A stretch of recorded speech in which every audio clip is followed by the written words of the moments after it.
This is virtual racing with real-life stakes. Inches from the wall, you can feel it. The excitement, the emotion, the drama. Great drivers perform when the pressure is at its highest. And that's right here, right now. I would wreck my teammate if it came down to it. If I had to win a championship and $100,000, I'd wreck my teammate in a heartbeat. It ain't a game now. Me and you, we ain't the same now. Lions coming out to play now. Opposition out the way now. Out of the way. You wasn't invited. Say you come to play. I dare you to try it. You don't wanna try me. Then step up to my team. Yeah. Out of the way. Yeah, yeah. Out of the way. Yeah, yeah. Out of the way.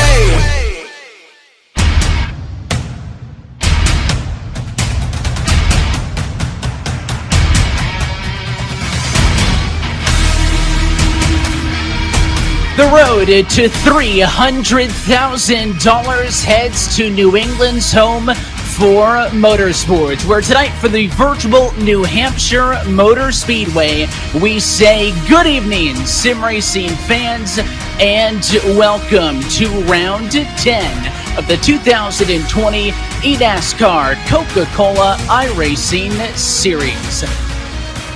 We're happy to have you strapped into the virtual seat and along for the ride with us tonight on the iRacing Sports Network and streaming live at eNASCAR.com. We're alongside myself, Evan Pasoko, joined as always by Tim Terry. And Tim, happy to be back in Loudon for the first time since 2018. It's been a couple of years since we've been here. This is the 9th race that we've run here at Loudon, going to be the longest race that we run at 151 laps, being the distance this evening. They call it the Magic Mile for a reason, Evan. Can't wait to see what it's got brewed up tonight. We've seen 8 races here at New Hampshire since 2010. That includes 3 different drivers who have won here over the years that are winless so far this season. Michael Conti, Logan Clampett, and most recently Jimmy Mullis from 2 years ago. Tim, all of those are names that would love to get a checkered flag tonight. Yeah, we'll see who adds their name to the list. We've had a couple of repeat winners so far this season, Evan. You mentioned guys like Michael Conti looking to get into victory lane. This could be an event and could be a venue that they could add their name to. Practice qualifying already taken care of, so all that's left is for us to go down trackside. Turn up the music as we get set to go racing for round number 10.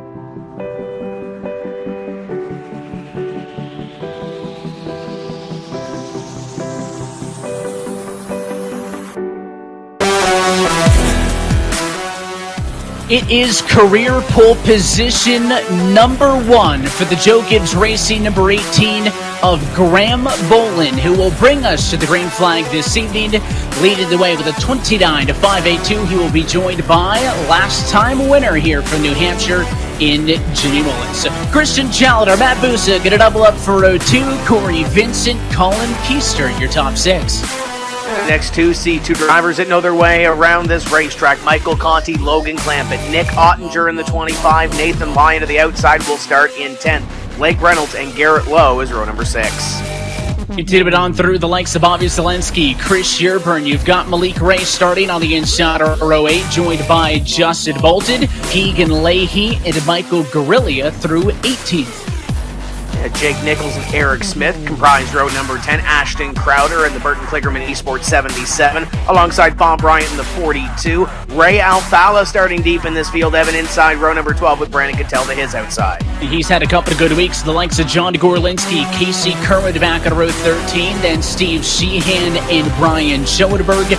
Jeremy Allen for JTG Doherty Racing starting on the inside of row 15, and in 30th position, the defending champ Zach Novak in his Richmond Raceway Esports entry. Yeah, he's got some work to do. Phil Diaz, Chris Overland, row number 16. Brad Davies is good here. He's going to start deep, as will Ryan Lusa outside row 17. Dylan Duvall and Kane Cook, row 18. All these drivers graded based on provisionals. The top 33 drivers were given times. That was McCollum, Tires, Guest, and Dean. Through the field of 40 cars strong tonight, Tim, as we get set to go racing from the Magic Mile for the 9th time in series history. Walk us through tonight's ASUS race analysis. Well, when you look at pit stop strategy here, Evan, could very well be dictated by cautions, but when you look down the fuel window, 85 to 90 laps, so really if we were to go all the way green, you could potentially go on one stop. Pit road speed 45 miles an hour. They have 4 tire sets this evening. The distance 151 laps, just over 159 miles. And your 2018 winner was Jimmy Mullis. He's got a good starting position outside row number 1. And that race in 2018 was a bit of a rough and tough one. 10 caution total. As Jimmy Mullis went to victory lane, Michael Conti led the most laps in that one. But certainly Mullis with an opportunity to become a multi-time New Hampshire winner, because he's got a real good view from the outside of the front row. The pace car is going to be down and into the safety of the pit lane this time by. And as always, so happy that you're spending your Tuesday evening with us on the iRacing Esports Network and streaming live at eNASCAR.com. Filled in the hands of Graham Boland for the first time in his career. He'll bring us to, as we say, let's go racing from New Hampshire. It's round 10.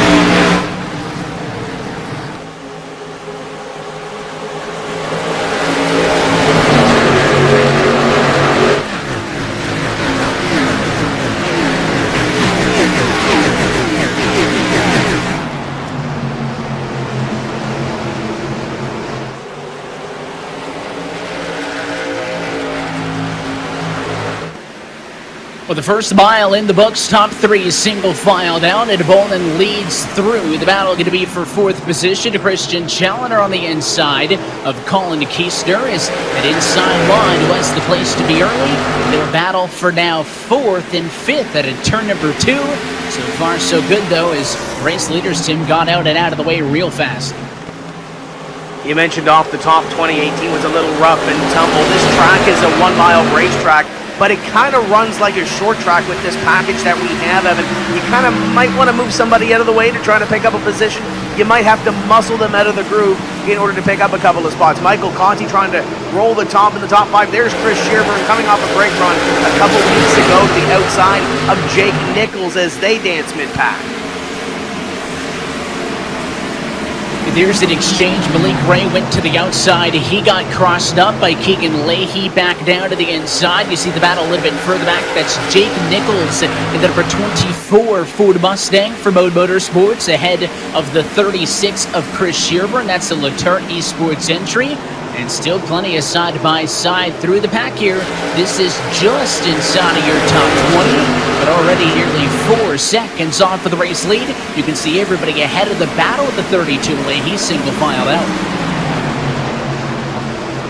Yeah, this is one of the best battles on the racetrack right now. Keegan Leahy to the inside of Malik Ray. And some of these drivers, as we mentioned off the top, guys like Keegan Leahy, Ray Alfala, they really have to dig deep early here and see what they can get to pick up some track position. Back up front, that 46 at Jimmy Mullis being chased down by Matt Busa. Busa has been strong here statistically in the past as well, Evan. Currently running in position number 3, but he hasn't had the 2020 season that he's wanted to. Hoping to turn it around here tonight. It has not been a 2020 to remember for Matt Busa. Has had moments where the car has looked really good, but has not been able to put it all together. Entered tonight 26th in the standings, below the relegation cut, which we'll be talking about more and more as the season goes on. But he's on the inside of Mullis for second, pushing up just a little bit, and that Coke Energy Toyota of Mullis is not going to go away. You talk about drivers who have not had a good start to 2020. Mullis considered himself to be in that camp, Tim, but a couple of strong weeks later, he's inched himself closer to a playoff spot. Going to go the wrong way this time, though, as Busa makes the pass for P2. It's still a great effort up there running in position number 3. He's got some stout competition behind him, and look at this battle right here. Brandon Cattell to the outside of Casey Kerwin as they battle Michael Guerrilla, and there's Ray Alfala, mentioned him off the top as well. This is just outside the top 20 round P10 21 or so as Ray Alfala tries to get the best of Guerrilla off the corner. He'll do so, and now Kerwin continues to look. He'll look to the inside of the 15. This battle for 22nd and 23rd, and these cars tighter than they were at the restart, but the outside going to be better for Guerrilla that time off of 4. Kerwin not going to go away though. That Jordan Toyota Camry on the bottom is going to stick with him as glued on each other's doors. A small bobble there for Jeremy R. Allen off of the quarter as well. The variable banking here at New Hampshire, 2 degrees to 7 at a 12-degree grade, means that you're going to be struggling for basically the non-existent lateral grip, and you saw that with the 47 of Allen as it opens up the door for Ryan Luza to get to his inside. As always, going to be running on board with a lot of your drivers tonight. There's our first on-board look with Ray Alfala. He runs 21st. Ray's got his hands full a little bit here as we run down the back straightaway with him. He's just in that hornet's nest as the caution flag comes out for the first time this evening. There's Brandon Cattell. We were just watching him. There he is down into the grass. In fact, it was the battle that we were watching as Luza had gotten to the inside of Allen. Cattell was just up the road in his Clint Boyer Racing Ford, and a bit of contact at a 2. You can see the left rear quarter panel on that car, as well as that whole bumper beaten up on the number 14 to Cattell. So contact there, going to bring us under an early yellow from New Hampshire. Tim mentioned that last time we were here, this race saw 10 caution flags. So these drivers, I think, need to be prepared, for a bit of pit strategy, going through restarts and whatnot, because that's what the tail of the tape would suggest in our storied history here. Yeah, when we look at cautions, it's just over 10 is the average caution count here, Evan. The least amount of cautions that we've ever had here has been 5. We've had a couple of races with over 10, so we'll take a look at what happened here to bring out this first caution flag of the evening early on our Coca-Cola replay. Well, there's a side-by-side with the 47 and the 53 that we were talking about. Looks like Cattell got checked up a little bit there behind Guerrilla, backed him up to those two, and right there, Luza gets into the left rear quarter panel. Tim, didn't look like he really moved up or down the racetrack at all. It was just a case of 2 side-by-side cars coming up on Luza, who is more or less in the middle of the racetrack there with those two. And unfortunately for Cattell, he gets sent around early after qualifying and running up near the top 20. It had been a good run to that point. You look at the opposite end of that one, too, as well. Ryan Luza started deep in this field, and we've seen it a couple of times here, and sometimes it's ended up in victory lane for Ryan Luza, but maybe kind of put him in that box a little bit there as well. He's already up 9 positions, but he dug himself a hole early here, 11 laps in. So Cattell down to the pit lane. None of your race leaders down pit road, Tim. Earlier this season, I'm not sure a 7-lap green flag run would have done it, but certainly the strategy was get tires whenever you can, but you can no longer do that with the tire limits. No, you cannot. And one gentleman that knows a little bit about the tire set limits is the director of competition for this eNASCAR Coca-Cola iRacing series, and we're talking about the 2013 champion. That's Tyler Hudson. Tyler, thanks for taking some time under this caution.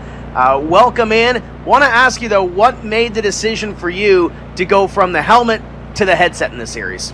Hey, Tim, man. I'm glad to be here. It was just time, man. I had a lot of fun racing in the series. It was my wife got pregnant with our daughter.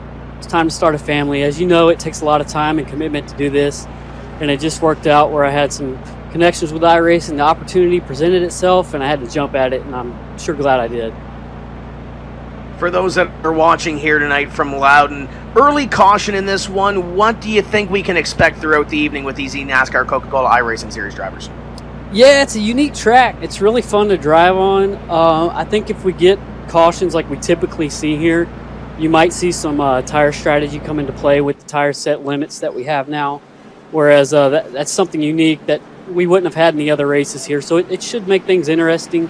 I think if it comes down to some late race yellows, you could see some bumping and banging and an exciting finish for sure. Now, looking forward in this series, what are you most excited for the end of this series? What have you seen so far here as a director of competition? What are you looking forward to here? Well, obviously the competition and the way the series has grown in the last few years, it's really awesome to see with Coca-Cola coming on board. Everybody stepping up, NASCAR, their commitment, the drivers, the competition is just so different from when I was in it, and it's great to see. It's going to be a great championship battle. It's been a great season so far. I'm excited to see how it all plays out. Now, before we let you get back to work, what is the exact role here? As we go green, what is your exact role here watching this race? So right here, I'm watching on-track incidents, I got a whole crew that helps me out. We watch on-track incidents. We try to judge fault for those incidents, and there's a whole incident system with these guys, but not a whole lot unless things go wrong. I get to enjoy the show. So if they keep it straight like they are right now, your job's easy, right? That's right. But if we get 10 yellows in a row here, I'm going to be busy all night long. Well, we wish you all the best. Go have some fun tonight and enjoy the show. Thank you, guys. Enjoy the race. Evan, that's Tyler Hudson, the director of competition here for the eNASCAR Coca-Cola iRacing Series. We are back underway, and as he mentioned, this is the fun part of it. Green flag side by side. It's great racing here.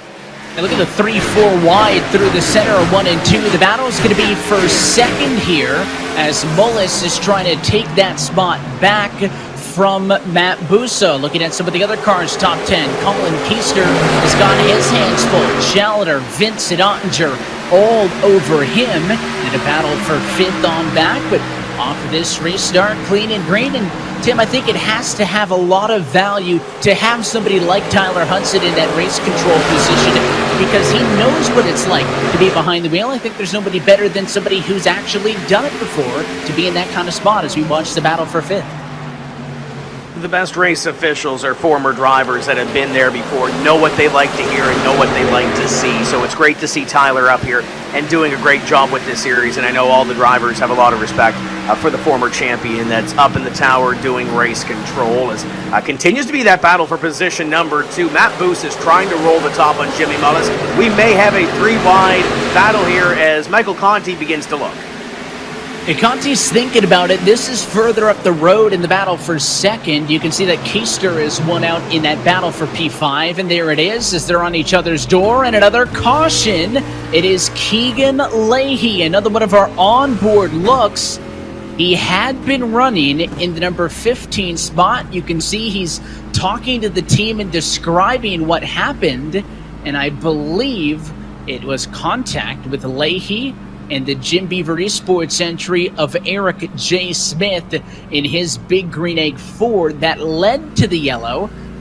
Leahy's car, Tim, doesn't look that bad, so I think this could have been a whole lot worse for him, but the biggest issue here is going to be able to track position loss as we have a second yellow in the opening 20. That's a great thing about these onboards, Evan. You get that raw emotion and you get that body language as to what might have just happened, and we don't see a whole lot out of Keegan Leahy, but it almost looked like there was a little bit of disappointment there, and we'll take a look at the replay in just a few moments to see what brought out this second caution flag of the evening. But again, there's another driver who started midway through the field that had his work cut out for him, and now it looks like he's going to be behind the 8 ball even further. We'll get a second look now on our Coca-Cola replay for the second yellow of the night. Look for the 2 cars right there, the number 9 and the number 32 off and into the turn. And I mean, I don't see Eric Smith turn in that late, Tim, and that kind of echoes what those 2 drivers were saying to one another on the radio. Eric Smith said, listen, man, I don't know, maybe just a little bit of a difference in how they attack turn 3. And it was a very harmless slide for the 32. Which is going to force Keegan Leahy down to the pit lane for tires. And the way they went down into that corner, Evan, it could have been a little bit worse for wear for that 32 as he slid it in and didn't get into the fence on the outside of turn number 3. So came down, got a little bit of massaging done, maybe to that left rear quarter, and now back on the racetrack and going to be back to business here in just a few moments as we'll start lap number 20 right here behind the pace car. Second caution flag of the evening. Graham Boland has led since we dropped the green. He's been perfect from the front of the field, Tim, and I mentioned off of the top that it was his very first career pole in this series, so we could add that to the stat bank. You're the stat man, though. What are we working with tonight under the yellow with this evening's iRacing Tim Facts? Yeah, looking at the former stats on laps led, and this might not work well for Graham Boland. If you set the pace, you might end up losing the race. Twice has a driver led the most laps and gone to victory lane. That leads in to Michael Conti. Conti has led the most laps 3 times here at Loudon. Twice he has converted to victory lane in 2012 and 2013. Teamwork makes the dream work. The last time we were here, it was Jimmy Mullis and Zach Novak 1-2 before they were teammates at Richmond Raceway Esports, so keep that in mind. We kind of mentioned cautions already. The average caution count is 10 and change. The most we've had was 14 back in 2010. The least amount was 5 in 2013. And everybody loves a good Brian Schoenberg. In fact, statistically, this is Brian Schoenberg's best racetrack, or one of his best racetracks. He's had 4 consecutive top 5 finishes here from 2011 to 2014. Ray Alfala has the most top 5 finishes of anyone in series history here with 6, including a second and 2 third-place finishes in his last 3 starts here. So keep an eye on the 2. He's got some work to do, as does Brian Schoenberg. You talk about good finishes as well. I mean, we've seen some really exciting ones over the years, even back a couple of years to the point where, the pre-green-white checkered or overtime days where you would have drivers brawling at 6-5 laps to go, basically like it's the last lap because the yellow could end it, and that has happened in the past. Of course, tonight and in the current rules for this series, we can go overtime if necessary, so we won't see anything like we did back in 2016 and 17. The pace car going to be back on off and away. Graham Boland has been perfect thus far in his Interstate Batteries Toyota. Let's see if he goes early on the jump once more. Yes, he does. Under Bernie the flagman. We're underway. 21 laps down. Looking down to the field, down into corner number 1 and 2, the 8 of Michael Conti. He was doing some work before we had that caution flag, Evan. Almost saw it about 3 wide on Jimmy Mullis and the 5 of Matt Busa, but now he's got that outside line. We'll see if he can roll the top and try to take position number 3 as they battle in and behind guys like Corey Benson, Colin Keister, and Clamp it there as well. You got a great little battle here from third on back. And that's how it's been off of all of these restarts. The first couple of them string out and everybody else battles hard. And one of the drivers in the thick of things right there, Casey Kerwin, number 23 Toyota. This time he's up on the outside of Ray Alfala. It's a battle for 19th position after he's gained already 6 spots from the get-go. And he's got ice in his veins, very calm right now as he tries to make that outside line work here out of turn 4. And just behind him, a couple of positions, is Ryan Luza, currently in position number 23, battling with Chris Shearburn. And stone cold, look at that focus that he's got as he chases down Michael Grillia and trying to get his way back up into the top 20. A little bit of damage here, too. If he's thirsty, he's got plenty of Coca-Cola behind him as well to get him through the race. So does Michael Conti, previous race winner here at New Hampshire Motor Speedway. Looking for a trip to victory lane in 2020. He runs third. That's because he just made a pass on Jimmy Mullis. The Conti started 7th up to 3rd as he sets his sights on a battle for the race lead. Here comes Busa all over the quarter panel of Graham Boland. 3 wide now, back in the pack into turn number 2 as it's heated up top to bottom. We've seen the sense of urgency on these couple of restarts, Evan. You really have to go and pick up what you can. Zach Novak had a terrible qualifying effort this evening, trying to go to the outside of Chris Overland. Michael Grillia has been hanging out around the top 20 or so, just outside right now as you ride on board with the Alex McCollum machine down into corner number 1.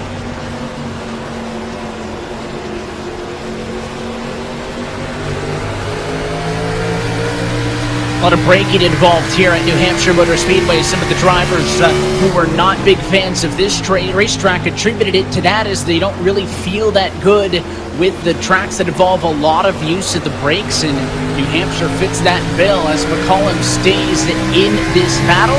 25th last time by the start-finish line. He'll drive to the inside of Chris Overland, the likes of Crowder, Gorlinski, and Shearburn, some of the other names in this group. Drivers that we're used to seeing running up front. Speaking of up front, the 8 of Michael Conti. We saw the 5 of Matt Busa before we went back to that battle. Kind of getting to the inside, was able to really roll center off really well. but wasn't able to do anything with it, Evan, because the 18 of Graham Bolin was right there, and you really don't want to upset the apple cart this early in the race. But that 5 of Matt Busa has been so good on the short run. We'll see what he can do here and see if he can get back to victory lane in this series. It's been a while. Loudon, he's got some good stats here. This could very well be a good night for that Williams number 5. And he's at a very good spot now. The key is going to be making this last through the race. And you've got guys, even like Busa, 4th to 2nd, who've been moving up, and the likes of Conti closing in on. You have to feel like now that Busa's been camped on the back bumper of Bolin for the last half a dozen laps that he's better. It's hard to pass, yes, but you got to make it happen. You cannot allow all the rest of these cars to continue to close in on your bumper. Back on board with Kerwin.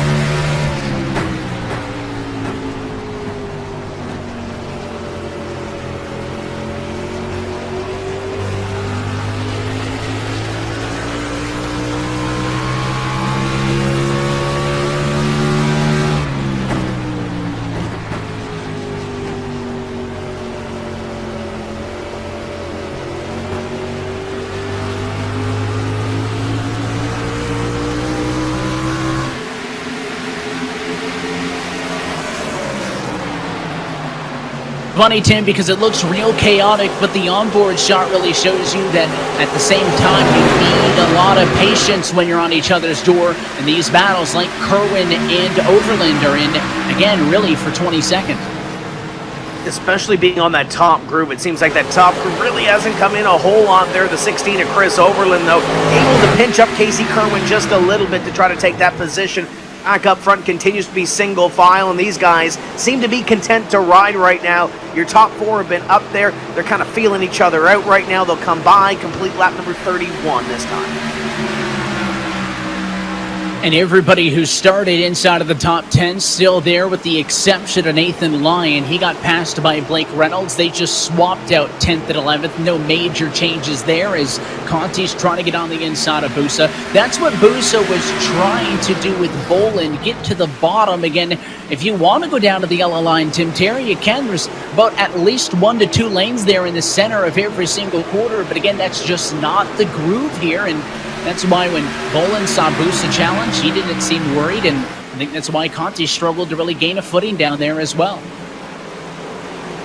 And at this point right now, there's no sense of urgency up in front. We talked earlier about you can lead a ton of laps here and not go to victory lane. These races have a way of kind of ending, maybe not the way you really want to if you're up in front for a while. So Graham Bolin hoping to change that trend, but these guys content to ride single file formation for about your top 10 or so, and actually your top 7, as you can see it there, kind of trying to break away from Colin Keister and the rest of the field. That would be ideal for these lead cars to get some space. Again, the 2 incidents that we have seen thus far really didn't look like a case of either driver pushing it too hard or getting a little bit overzealous. It was just the byproduct of cars kind of parked on each other's doors. We did see some pit service under the last yellow. John Gorlinski came in and took tires. Everybody in front of him, Tim, still on the tires in which they started this race. So he back in 20 seconds, got a little bit of extra bite, but again, at the cost of one of his 3 additional sets of tires.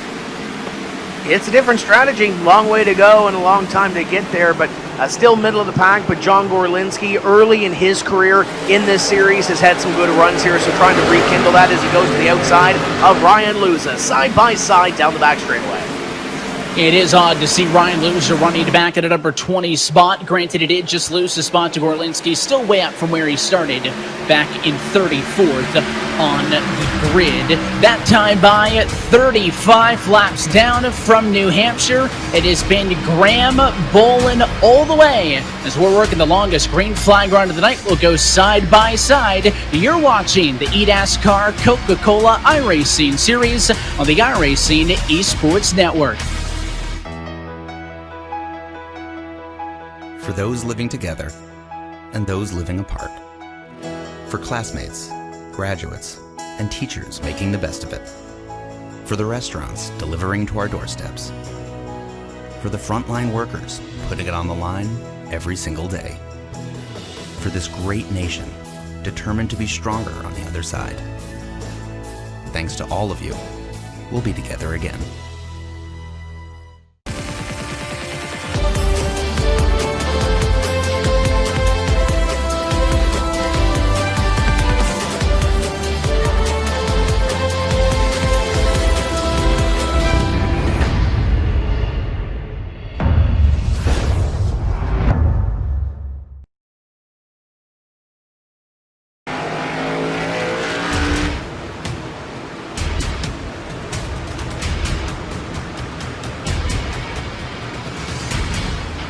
And back live from the New Hampshire Motor Speedway. Coverage of tonight's race is brought to you by Coca-Cola, the official fan refreshment of eNASCAR.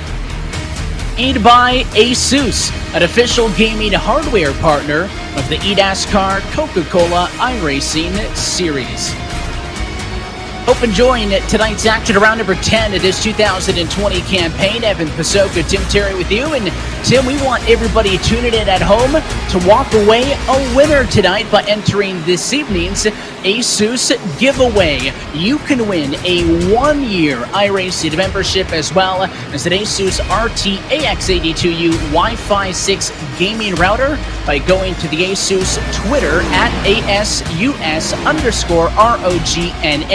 Find the link that they tweeted out about today's race at the New Hampshire Motor Speedway. Enter into that contest, and you could walk away a winner, courtesy of our friends at ASUS, an official gaming hardware partner of the eNASCAR Coca-Cola iRacing series. Prize there, Evan, as you see the 27 of Corey Vince, the 8 of Michael Conti. Oh, Logan Clampett almost has a moment coming off of corner number 4, trying to manage this battle. He'll go to the inside. And there's the 25 of Nick Ottinger, part of the battle as well. Yeah, all this battle going on for 4th on the back. Let's talk about the championship coming into this evening. Again, the top 8 drivers were going to race for the championship this year. These are the points headed into this evening with 7 races left to go in the regular season. And there's the familiar suspects, Tim, the Leahys, the Luzas, the Zelenskys of the world as you go on board with Nick Ottinger. But who's our race leader right now? One Graham Bolin, who came into this evening 6 points out behind Brad Davies. It's looking good for the 18 machine. Remember, unlike the NASCAR Cup Series, there is no win and you're in. So Bolin up front would not lock himself in, but he would certainly enjoy maximum points. And we had a change for the lead up in front of him. The 46 at Jimmy Mullis, you can see it up the road, has gone to the lead over the 18 of Graham Bolin. So maybe spoke just a little bit too soon, but I'm impressed with the way Graham Bolin has run this season. He's been in the championship discussion ever since we started this season. And though he's been on one side or the other of that cut line per se, he's still a part of that conversation. And Chris Shearburn, after the run that he had a couple of weeks ago at Indy, really putting himself into that conversation, albeit a couple of points. On the other side is Busa and Bolin continue to battle now for position number 2. But Busa almost had a 4-wheel slide there through corners 3 and 4. And he's going to see if he can get the job done at is. That's very similar to how the pass for the race lead happened. Now Vincent going to try to dogpile on Graham Bolin, who's going to fall from the race lead to 4th in about 3 laps. Mullis didn't actually get all the way by the 18, Tim. He got on his door. Then he just basically checked up and let him go. Let's take a second look at how the pass for the race lead happened. Again, basically identical to the pass for P2. Mullis gets on the inside. He establishes that preferred position down it into 3, and Graham Bolin's going to let him go. Sails it in just a little bit, but that outside car of the 18 of Graham Bolin, as you mentioned, just kind of let him have it. And I think Graham Bolin may have used up a little bit of the good in his tires. He's fallen back to position number 4. As you see Garrett Lowe and Blake Reynolds on your screen. John Gorlinski in behind them. The Roush teammates behind them as well. So drivers beginning to move here. Longest green flag run that we've seen, and I don't really want to jinx it, Evan, but still a little ways to go in this one. So some of these drivers that may have anticipated a green flag run, maybe starting to come to the front with conserving their tires a little bit. Pick up the 4th name in that battle for 9th position, John Gorlinski. We just talked about him having to move through the field. He decided to come down pit lane for tires under the most recent yellow about 27 laps ago. He wasn't the only one. Brad Davies, Dylan Duvall were down there with him also. But again, nobody else up here has. They've been on tires since lap 1, and the 97 has been moving. Gorlinski has driven from 30th to now 11th since we went back underway, and our Coca-Cola on board with Blake Reynolds is going to see the 97 pull away out of turn 2.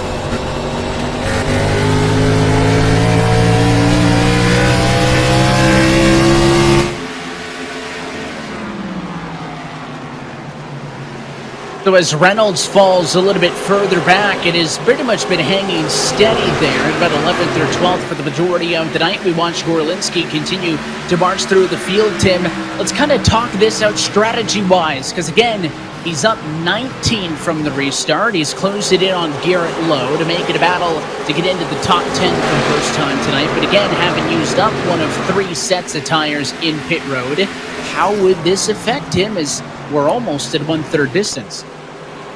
We'll have to see how these cautions play out and how everything falls, Evan. I think if you're these drivers that are on the racetrack right now, we saw in the ASUS race analysis, you can go over halfway on fuel. It's just a matter of how much the tires will give up on you. As you see Logan Clampett battling out with the 5 of Matt Busa. That is the battle for 3rd on back right now. Graham Boland in behind them, and side by side with Michael Conti, and looks like Christian Chalner as Chalner takes that spot. But I kind of am interested to see how this kind of plays out, where the cautions do fall, as we are working the longest green flag run that we've seen so far here this afternoon.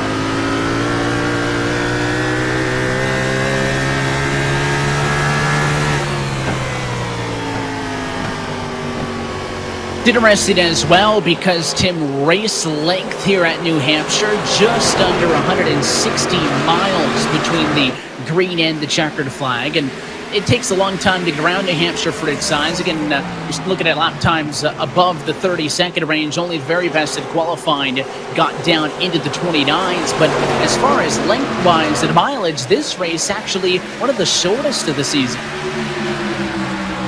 It is, but it always brings some action and excitement. So it might be the shortest race when it comes to length, but you also get a lot for what is packed inside these 151 laps, or just under 160 miles at the Magic Mile at New Hampshire Motor Speedway. Matt Busa still having a great run in position number 3, but Corey Vincent has made his way up to position number 2 just past this battle, and he's about a second ahead, and then about a second and a half ahead is Jimmy Mullis. Mullis doing a great job up in front, really managing this run right now and leaving the field in his dust right now. This was something that Graham Boland was unable to do. Granted, the 18 did have a bit of a healthier margin on the last 2 runs preceding the yellows that we had seen compared to this one, but I mean, he never really broke way out in front. This time when Mullis got up and into the clean air, he checked out. That advantage 1.6 seconds ahead of Vincent, who's kind of on his own island, and then you get that great battle for 3rd, where Busa is going to be in front of a challenge between Ottinger and Clampett, the 25 on through. That is the William Byron Esports teammate, the 97 of Gorlinski that we've talked so much about. So those 2 Chevrolets on totally different strategies, and you can see both those cars making passes both sides of your screen there. And Graham Boland kind of leaned into the 99 the last time by of Logan Clampett, let him know that he's there, trying to pick up a position, but Clampett will go around on the outside, and that Burton Kligerman Esports Valvoline number 99, and in behind there is Christian Chalner trying to pick up a spot to the outside as well. We ride on board with the 37 down into turn 1.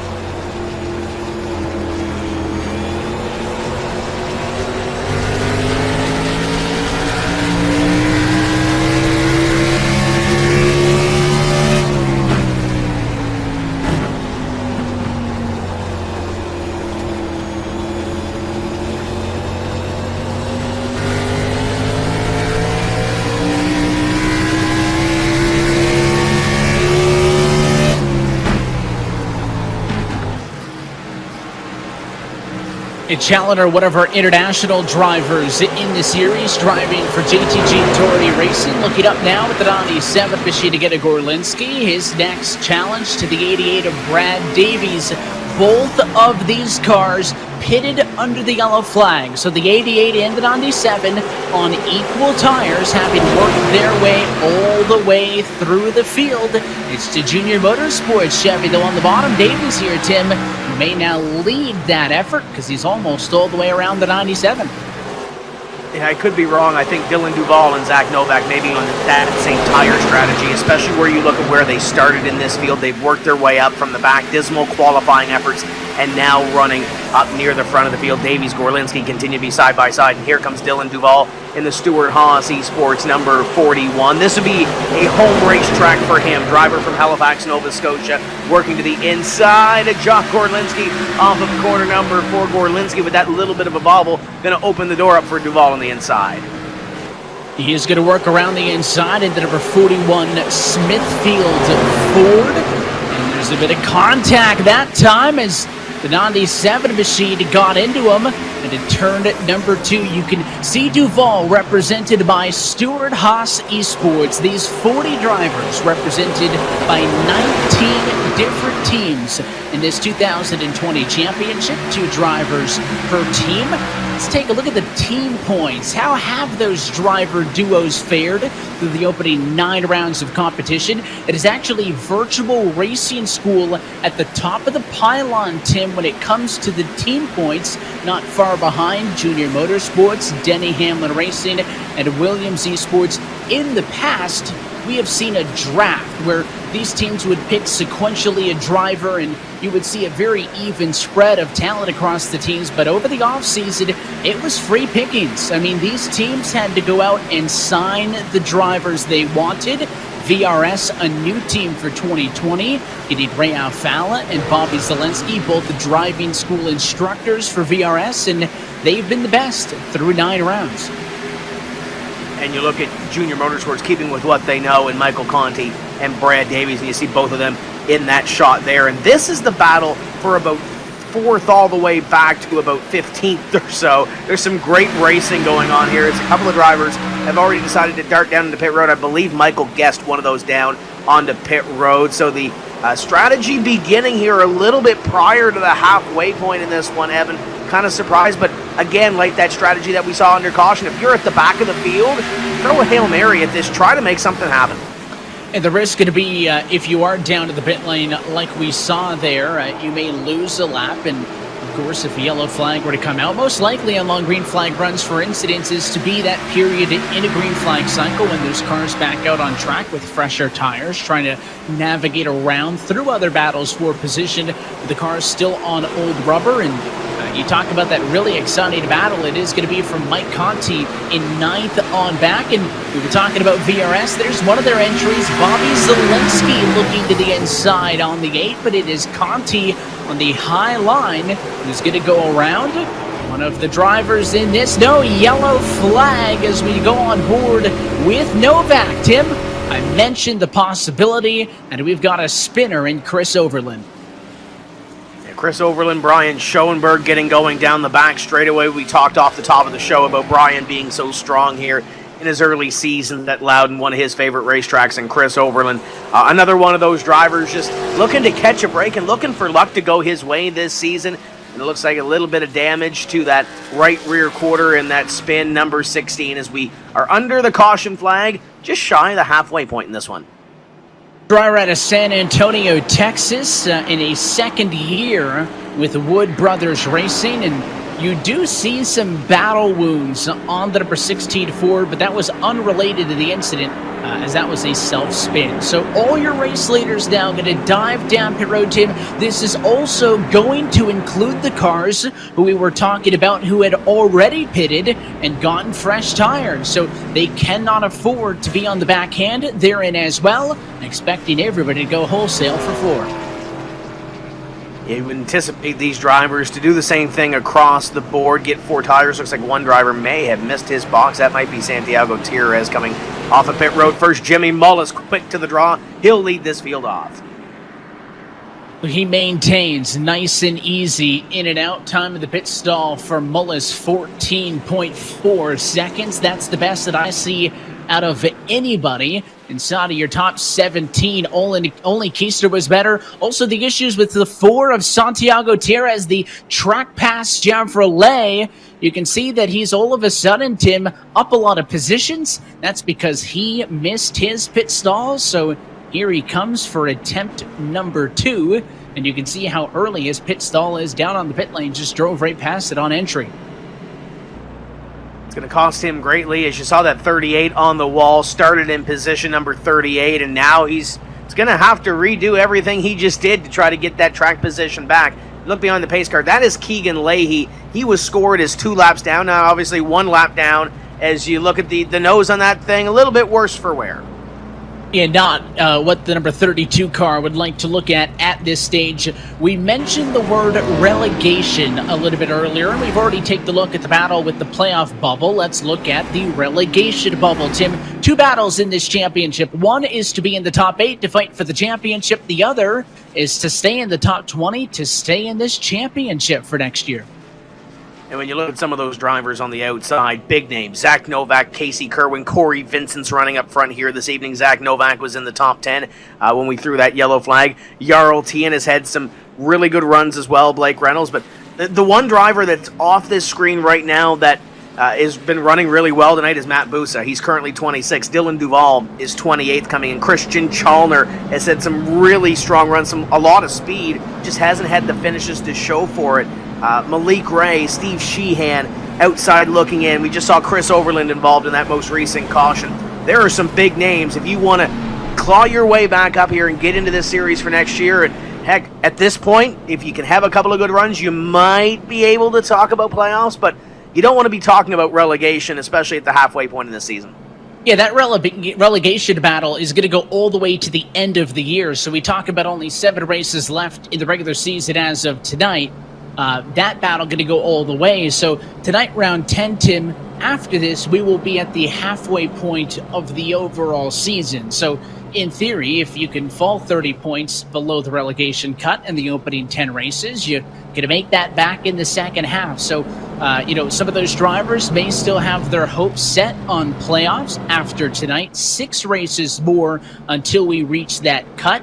But I think as these weeks start to fall like dominoes, then their focus is going to transition to, all right, I just want to be here in 2021.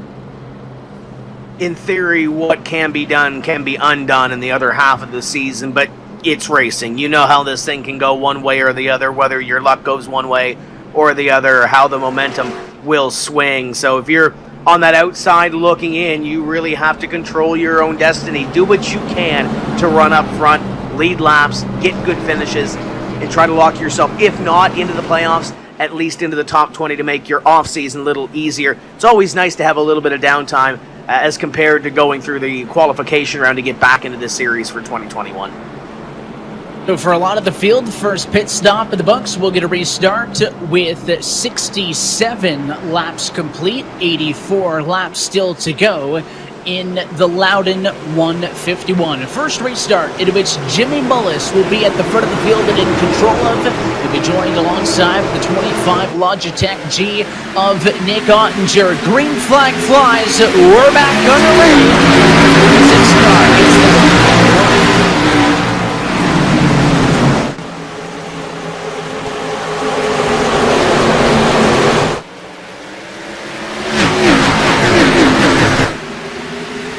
Top 2 have got it figured out. The battle is going to be for third behind, with Corey Vincent working on the inside of the 99. Logan DeClampett, who's up on the outside. Now you look at the 5 of Matt Busa. He's kind of in the pocket of a lot of side-by-side right now. You get the 8 of Michael Conti, a part of this battle. Bobby Zielinski was strong at the end of that run leading into the caution. He's up to the outside trying to roll the top a little bit here. Graham Boland led a ton of laps early. He's mired back in position number 5. So there's some drivers that really started this race, Evan, have really good short run cars by the looks of it, but now they're kind of mired in traffic after that long green flag run leading into that caution period as Matt Busa kind of leans into Christian Chalner a little bit off of corner number 4 trying to pick up that spot. And as he has the advantage off and into turn number 1, we asked you at home 2 weeks ago from Indianapolis to name a segment for us, and we want to congratulate Carlton Dingler, who won the Name This Segment contest. So here we go. Let's listen to the sights and sounds of New Hampshire Motor Speedway as we go iRacing full throttle, and a caution flag at a turn number 4. We'll slow him down, and Tim, I see a lot of cars shuffled up in 3 and 4. Yeah, a couple of drivers, including the 41, by the looks of it there, Dylan Duval in the infield, and it's going to shake up the field a little bit. Tough break for that Smithfield Ford as he gets fired back up and rolling to the back of the field. He had a tough run at Indianapolis, Evan, got caught behind the 8 ball early, had a lot of green flag racing, so I know he was really looking forward to this one, along with fellow Nova Scotian Keegan Leahy up there, home track for both of these drivers when it comes to the eNASCAR Coca-Cola iRacing series. It looks like they've had some issues here with the caution out on 71. Yeah, what's the cardinal rule is that don't get into it with your teammate, and I know that it wasn't reckless or intentional, but the replay will show that it was Dylan Duval and Justin Bolton. Check this out. It all compresses into turn 3 with a check up. The 10 car can't get on the binder, suited up, and he spins the Smithfield entry of Duval. That was contact between the two Stewart-Haas Esports entries. So I'm going to assume that Justin Bolton may need to give a Bush delivery out to that number 41 of Dylan Duval at some point after we're all said and done here. I know Justin Bolton's got former winner in this series, Kevin King and Ed Birch, up on the box, so I'm sure there's a little bit of a chat back and forth between those two right now, but their teammates, as you mentioned, Evan, get back into a rhythm, reset, and get ready for the second half of this race as we get ever so closer to that lap number 75. Marcus Keegan Leahy going to get the free pass. He gets waved on by, so he will rejoin the lead lap, Tim, despite a handful of yellows in the opening half of this race as we're just about halfway home. Now that Leahy's back through, we have 39 cars still on the lead lap, but only without Jeremy R. Allen, who was involved in an incident a little bit earlier with the 47 machine, and he opted to park that car as at the time he had been running in the high 30s. So he is the only driver retired from the night. Everybody else still in it on the lead lap as a couple of cars towards the back trickle down pit road for repairs. Obviously, with everybody having just gotten service, nobody coming in for regular stops. Yeah, a couple of drivers at the back maybe getting some adjustments to their race cars. We mentioned the tire set limit when we talked to Tyler earlier brings in a little bit of strategy to this thing, but getting closer to the halfway point. We're going to see if we get some short runs here. We get another long run, Evan. You look on your screen right now, the guys like Graham Boland, Michael Conti, Matt Busa, we know they're good on the short run, but now they're kind of mired in traffic a little bit. Corey Vincent was really strong at the end of that first run and now sits up in the top 5 in position number 4. Jimmy Mullis, though, in the driver's seat in that Coca-Cola Energy number 46. Our most recent winner here at Loudon, looking to really change his luck around this season, and best way to do that, lead laps and run up front, right? Yeah, just log him up front, and, you know, for Bolin, at least in his case, it didn't look like he was going to stroll away with this one, and once he got back in traffic, he hasn't really dropped much. He's 5th. That's basically where he was relegated back to when those passes actually happened under green flag conditions. So we'll see how he's able to stack up if we can get a run as far as dealing with traffic. Oftentimes you see a car do great up front, but if you're not working on it and you're not challenged, you get back in traffic and all of a sudden, hey, it doesn't feel quite as nice as it did at the get-go. Also want to mention again, too, we mentioned it earlier, that all of you tuning in at home can walk away as a winner tonight by entering our ASUS giveaway, as you can win an annual iRacing membership, so an iRacing subscription for 1 year, and an ASUS RTAX82U Wi-Fi 6 gaming router. Our friends at ASUS have been giving something away every single week. If you want to enter, go to their Twitter handle. It's there on the screen at ASUS_ROGNA, and you can enter and walk away a winner. So 2 winners tonight. And the field looks like it's getting doubled up and getting ready to go back to green. Determine our winner on the racetrack. When we come by, we'll complete lap number 75 of 151, so 1 lap shy, per se, of that halfway point in this one. Michael Conti in the 8 knows his way around here. His 1-2 races, his led laps, the most laps in 3 of these races at Loudon, and has a pretty quick race car, but looking to get back to victory lane in 2020. We'll see if this is the night.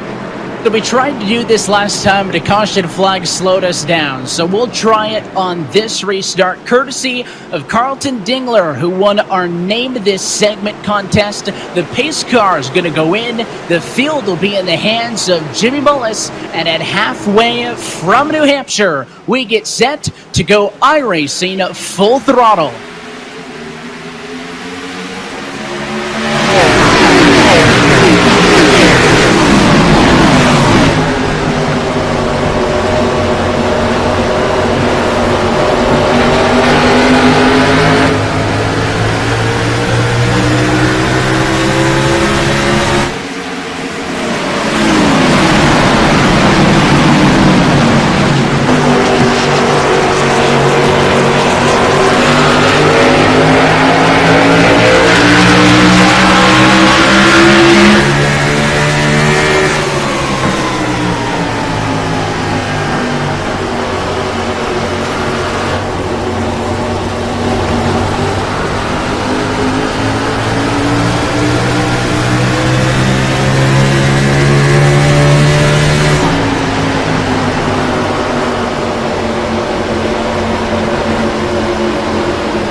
coasting as they back off the gas because we have another caution.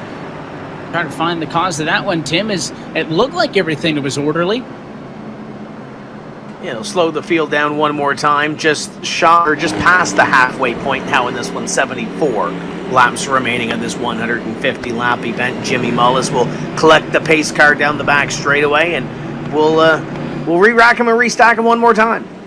I'm thinking it may have been that number 3 of Blake Reynolds, unless I'm missing another incident, but Reynolds got tapped by the 17 to Colin Keister in turn number 3 there on lap number 77. That car was like 60 degrees sideways, and he caught it. Is that the cause? Yes, it is. Let's take a look. The 17 is going to go to the inside. He pushes up. I mean, that's a wrecked race car, Tim, but look at the save by Blake Reynolds, who reels that thing back in. Can we count that as a Save of the Year nominee, even if it triggered a yellow?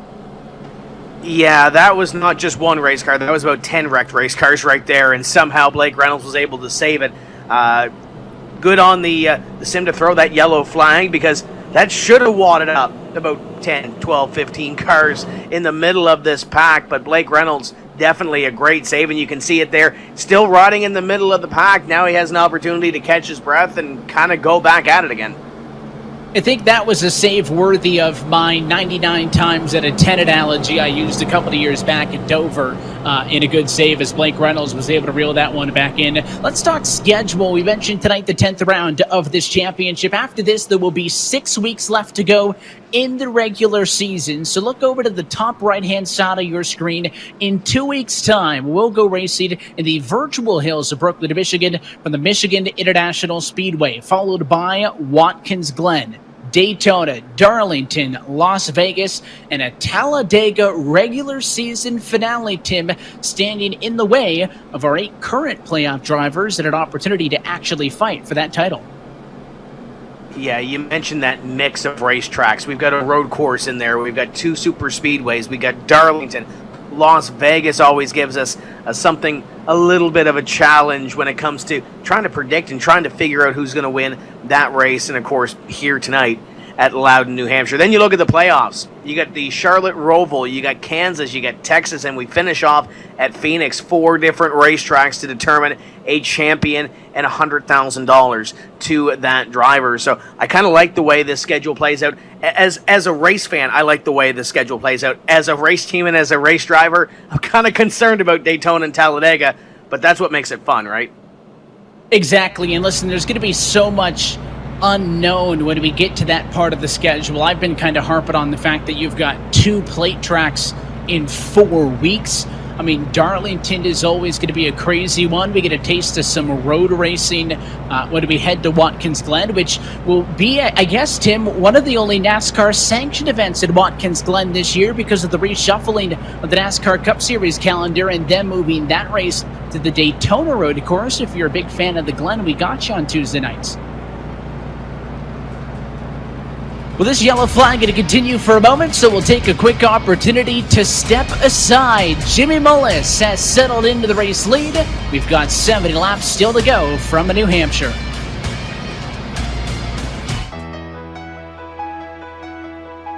For those living together and those living apart. For classmates, graduates, and teachers making the best of it. For the restaurants delivering to our doorsteps. For the frontline workers putting it on the line every single day. For this great nation determined to be stronger on the other side. Thanks to all of you, we'll be together again.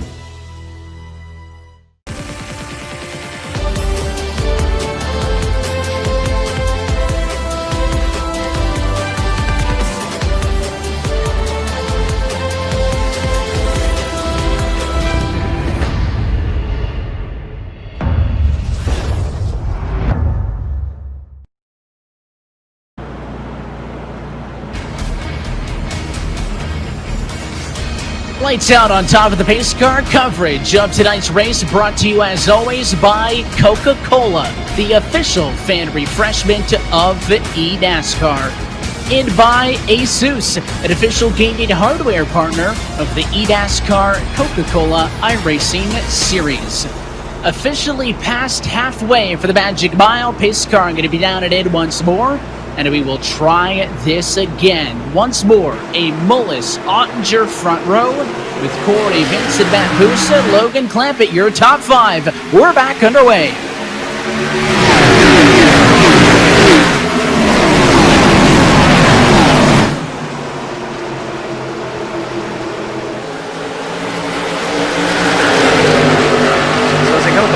Number 2 here, Evan. They continue to be side by side for position number 3 on back. Your top 2 have found a place to race. It looks like they kind of had that restart figured out, but now here comes Corey Vincent to the inside of Matt Busa. Busa was so good on that first run, and now trying to get back there. Looks like he's going to have that run off of corner number 4.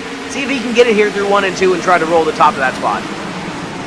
And doing everything that he can again as this race continues to work in. Rubber going to be put down. That curve going to widen it out just a little bit. We saw it a little bit earlier. Track temp here at New Hampshire is mid-afternoon to over 100 degrees Fahrenheit. So the lack of grip that New Hampshire presents as is only going to be that much more difficult. Watching Michael Conti be the first driver. Stuck on the outside and some side-by-side as 1, 2, 3, 4, 5 across the line of single filed it out. Is that some 3 wide? I see further down the road, it's Novak way down and in the light stuff, trying to get to the inside of Gorlinski.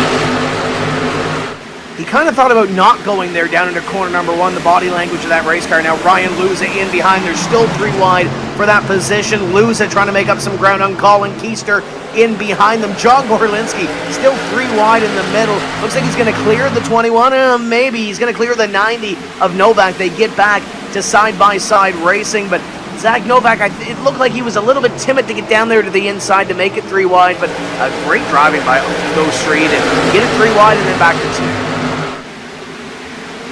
All these points matter. There's Luza sticking his nose out. It has been a slow climb, but it has been upwards for the 53 machine after starting in 34th. He is 15th right now on the inside, and door bang in contact with Keister, who's going to back out, give that spot away. They're aggressive top to bottom in the field here. This point, Evan, maybe try to pick your battles a little bit there, and I know there's been a little bit of back and forth in between those 2 drivers within the race server, so we'll keep an eye on that when you see Casey Kerwin on your screen, the 10 of Justin Bolton. Malik Ray going side by side with Alex Smith as we are going to get into the driver's seat and see what Casey Kerwin's looking at it for. Doesn't look any more stressed than he did off at the top of the night. He is calm, cool, and collected, running in 22nd spot. He has been inching his way forwards, but has not gotten where he wants quite yet, and you can see the wheelwork center off. Let's take a look at where Ray Alfala is running now, currently in position number 15 or 16, and there's Ryan Luza ahead of him. 2 drivers who know a thing or 2 about getting to the front and winning championships in this series, running nose to tail right now. They've all been in kind of the same pack now on board with Luza. Only a little bit further up the road, as I mentioned, having worked his way to 14th. He is looking up to the number 21 of Garrett Lowe, one of your playoff drivers, headed into this evening. He'll go for the pass, looking to the inside in turn number 3, side by side in front and behind. And as we continue to look through, there is Michael Conti. Look at that smile on Michael Conti's face, currently running in position number 6. You'd think it'd be a little bit bigger if he was running a little bit closer towards the front, but he's having a great time right now, chasing down that 99 of Logan Clampett, as there's battles all throughout this pack as we run down the back straightaway with car number 8. Yeah, a lot of radio chatter as well, as I think somebody had gotten into somebody about a lap ago, but they saved it, so no yellow, we stay green. And of course, Blake Reynolds constantly setting the bar when it comes to making incredible saves in this series. Of course, the objective, though, is maybe not to make the highlight reel, Tim, because I guess if you're having exciting moments through the race, it means that you're having a stressful race. You need to be like Jimmy Mullis, just hanging out up front. He has already stretched his advantage out to half a second. The battle you're watching, led by Logan Clampett for 5th on back. The battle for 5th is pretty entertaining. The battle just ahead of them as well. Matt Busa, Ottinger, the 27 of Corey Vincent, also fairly entertaining. And then you get that sense of urgency, that hornet's nest from about 10th on back or so. A ball of nerves, per se. We just saw that Blake Reynolds saves that brought out that caution flag a little bit earlier on. I almost see that brewing again in the middle of the pack. Well, there's a look at Ryan Luza, top left-hand side, bottom left for Ray Alfala. Pretty close to one another on the racetrack right now. Ray running in 15th spot. Luza up the road now in position number 12. You can see the both in the shot there as we look from high above the New Hampshire Motor Speedway. There is the Williams Esports Ford of Luza. And they do have a car in between them now. That's the 17 to Colin Keister, who, Tim, is one of the few drivers that has actually struggled. We talked about a lot of drivers going to forwards. Keister's been pretty quiet tonight at his Facetal Ford, but started P6 and has trickled down to 13th. He and the likes of Reynolds and Lyon have been going the wrong way as this run has gone on. Yeah, Keister's kind of been a yo-yo throughout this race. He's been up, he's been down, and right now it looks like he's trending maybe a little bit downwards, not the way that he wants to go in the second half of this race. Here's a guy that's been on a move. That's Zach Novak ahead of Bobby Zelensky. He's been picking up some positions here since we went green. Brad Davies, you're right on board with the 88 as we dive it down into corner number 3, chasing down the VRS 83.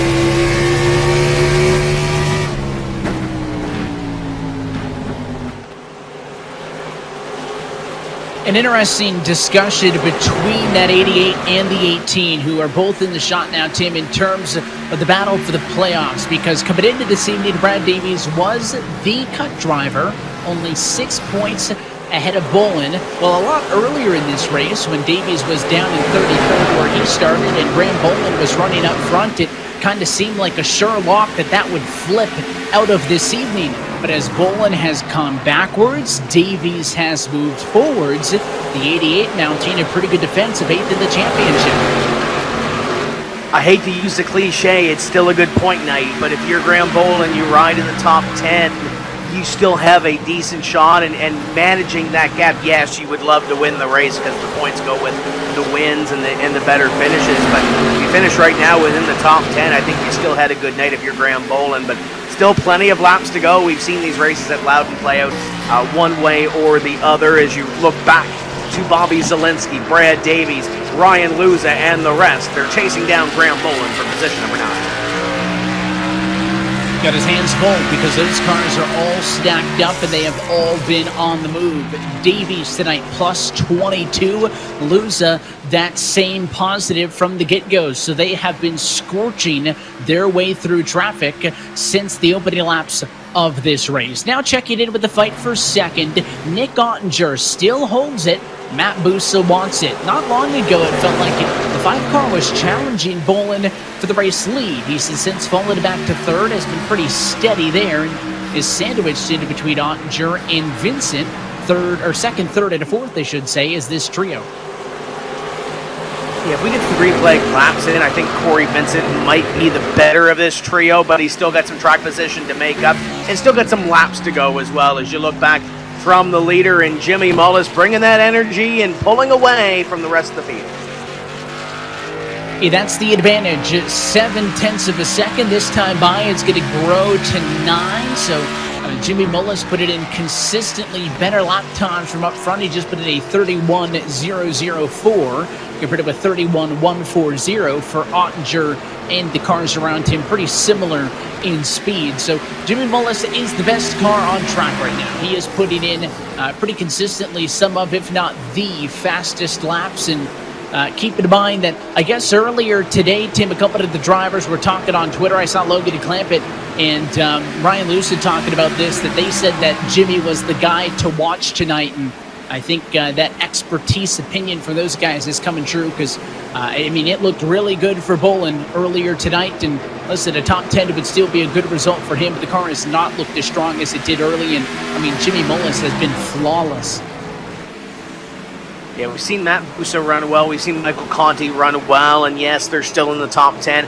Bobby Zielinski running in position number 10. Nick Ottinger had that good run back at Dover going to victory lane, running in position number 2. But Jimmy Mullis so far, at least at this point, coming towards the final third of this race, has been the class of the field. As you ride on board with Bob Bryant, he's in the middle of the Hornet's Nest in the 42. Hornet's Nest on the racetrack, Hornet's Nest in the points. We talk about bubbles coming into this evening. Bob Bryant was the bubble man in the relegation cutoff. If the season had ended after Indianapolis, he would have been the last driver locked in, and that would have edged out defending series champion Zach Novak by 4 points. Bob Bryant running 26th on the racetrack right now. Zach Novak 8th. But it's safe to say that that will shuffle up out of this evening, and maybe the 42 ends up on the wrong side.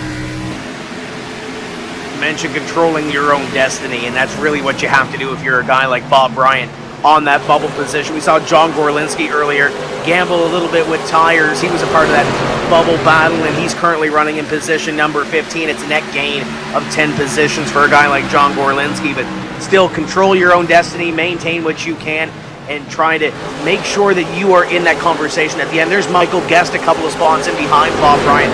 He was one of those drivers that was involved a little bit earlier on with some strategy, and he's involved in that bubble battle as well. So we'll ride on board with Casey Kerwin in the 23, and he's also in a little bit of a battle, and he's also looking to move up the point standings a little bit.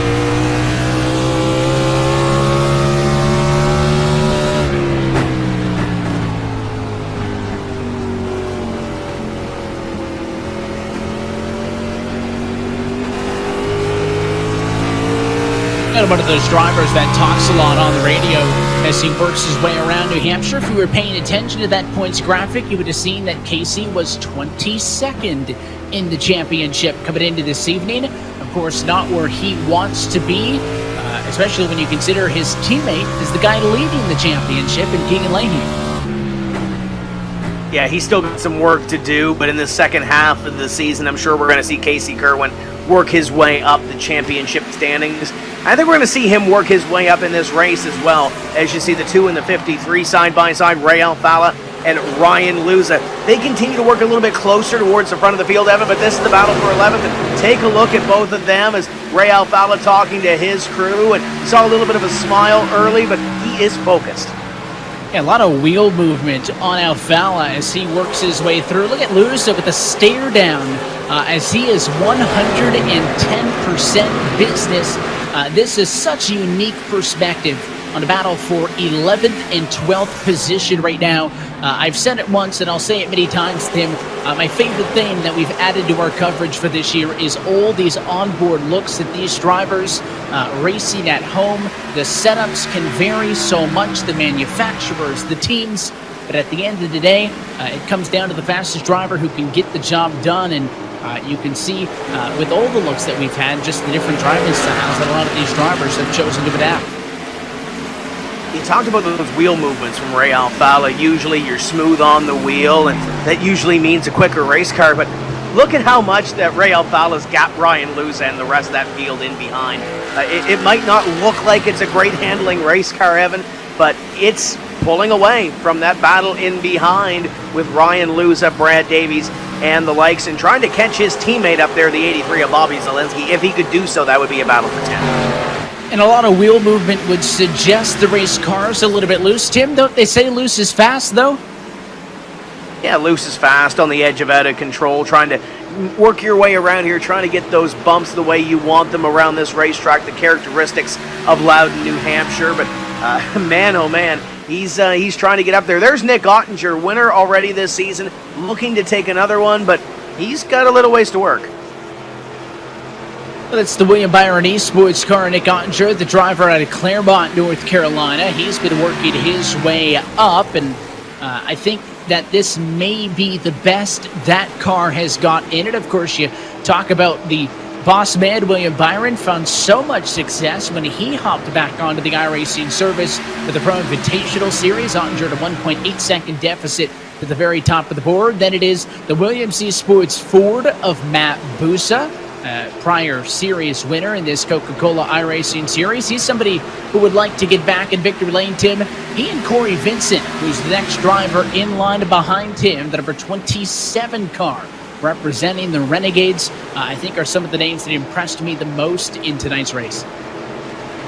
Yeah, two veterans per se. The Renegades driver, the 27 of Corey Vincent, has run well here, as has Matt Busa, looking to get a victory here at Loudon. In behind, just kind of hanging out right now in the top 5, that Valvoline number 99. That is Logan Clampett. Clampett's been to victory lane before here. He knows how to get it done, and I think he's kind of waiting. And I think the 5 of Busa, the 27 of Corey Vincent, they're kind of waiting too. I don't think we've seen the last caution flag in this race, Evan, as you see that Burton Kligerman Esports number 99 on your screen of Logan Clampett. I think these guys know that there might be something else brewing here in these final 39 laps. Well, we talk about drivers who have wanted more, and Zach Novak definitely falls in that category, as Michael Conti actually next driver in line as they swap that out, so that it'll be the Junior Motorsports Chevrolet of Conti up to P6.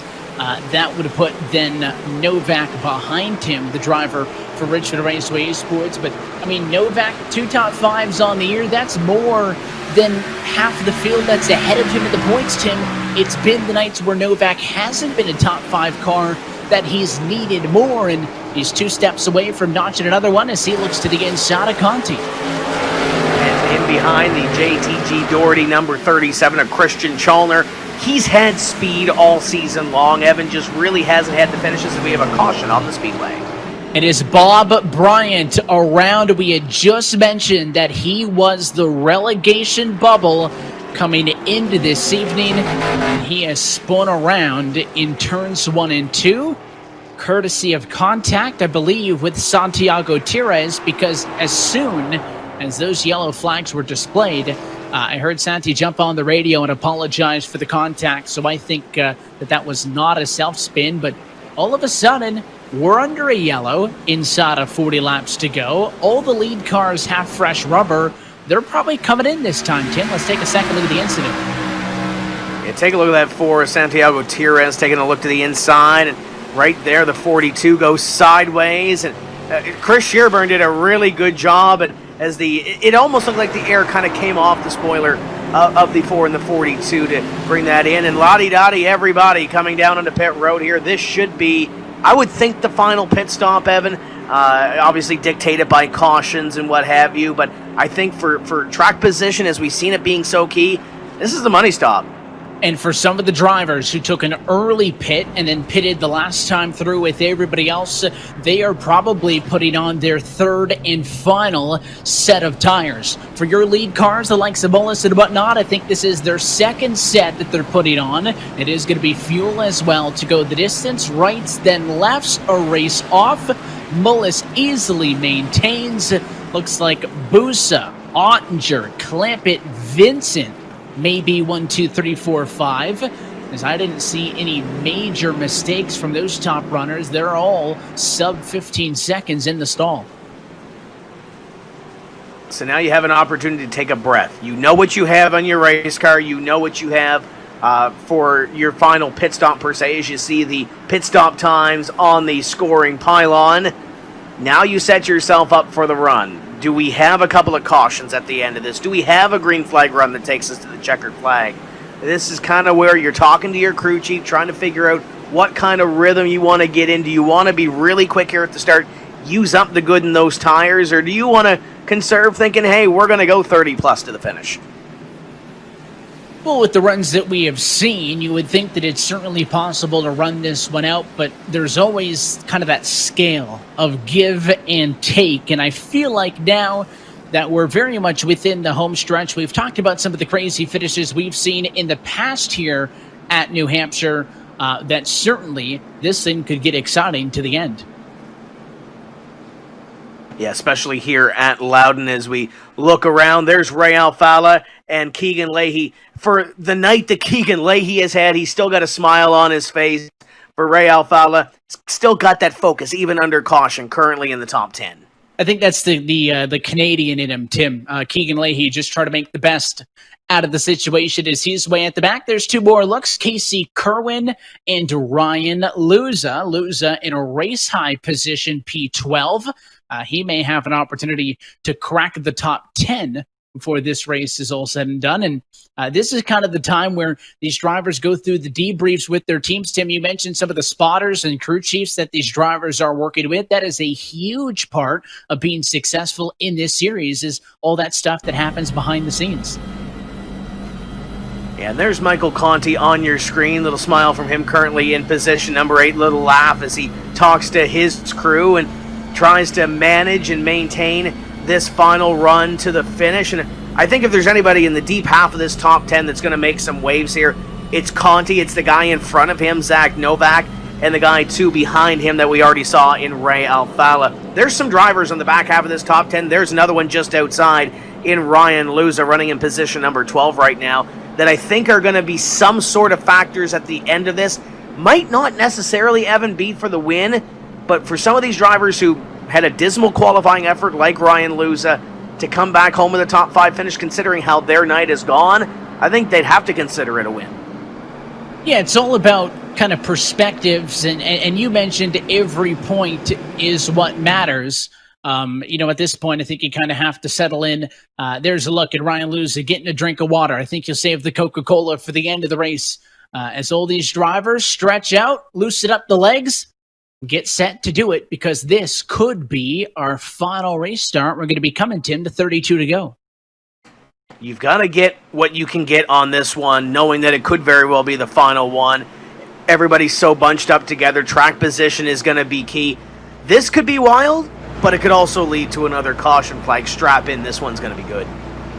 Pace car down. This time, Jimmy Mullis in control has looked virtually untouchable when he has gotten up front for the last couple of restarts. He has also opted to go very early. He could restart the race the second the pace car dives down to pit road, and there he goes on the inside. 32 laps to go. Mullis in front.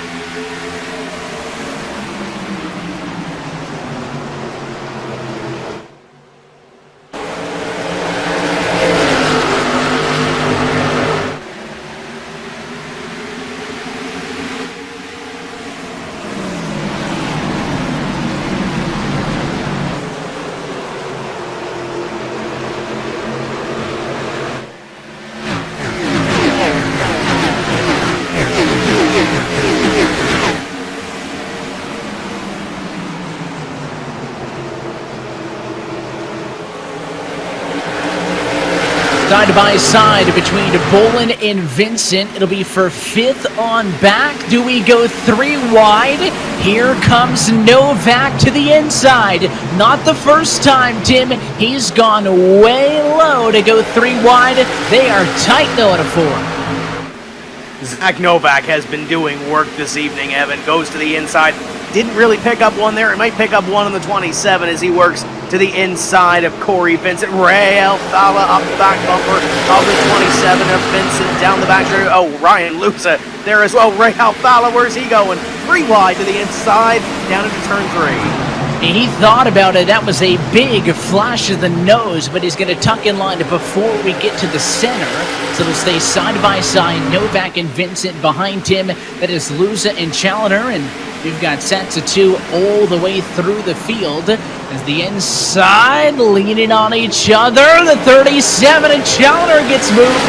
He goes up the hill. He gets past, but there's a wreck behind. Caution back out. I think it's Casey Kerwin in the 23 that's spun around back here at the back of the field. And Evan, that could have been a bigger wreck than it was. There was cars going either way to get around the 23 as he went for the spin. But again, cautions breed cautions. You need to get everything that you can on these restarts. And Casey Kerwin is going to lose a couple of spots here. And Casey, unfortunately, I think just a victim. You're looking at the 97 of Gorlinski. I think Gorlinski was the first car to spin, and Kerwin got turned as a result of actually the initial bit of contact. We'll get the answers here as we go off into turn number 1. There's the number 97 car all on his own. That's the 10 of Bolton behind, funnied with the 6 of Lion. Right there, yeah, left rear quarter panel. I mean, that was the slightest of touches, Tim, but he went around and body slammed Eric Smith up against the fence, and then Kerwin got turned around with the inside all checked up. Everybody's on top of each other. There's really not much Casey Kerwin and those guys on the inside line can do when they see that spinning car to the upside, but you look at John Gorlinski, you look at Casey Kerwin, we saw that relegation a little bit earlier on when we talked about that relegation picture, and John Gorlinski he's on the top of that bubble, Casey Kerwin kind of on the other side, so two drivers that needed a good run. Take another look at it here and then see on board with Eric Smith.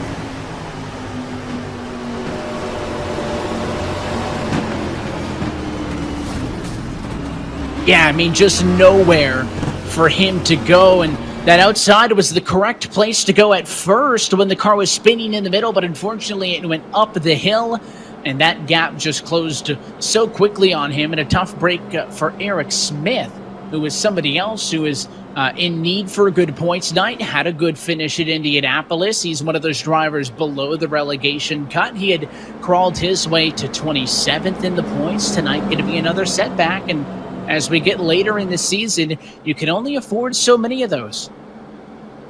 We're going to get one more look at this one. We're going to look at the Casey Kerwin spin to the inside. We're going to ride on board with Jake Nichols here and see how this all checks up really quickly in front of them.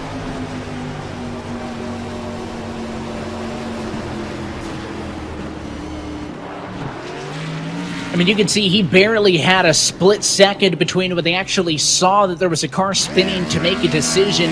They all checked up to the bottom. I mean, Casey did the right thing. He did the right thing. That's just a matter of, again, when there's a wreck like that, everybody tries to evade, and sometimes you get caught out. Tough break there for Casey. Did nothing wrong, and honestly, neither did Jake.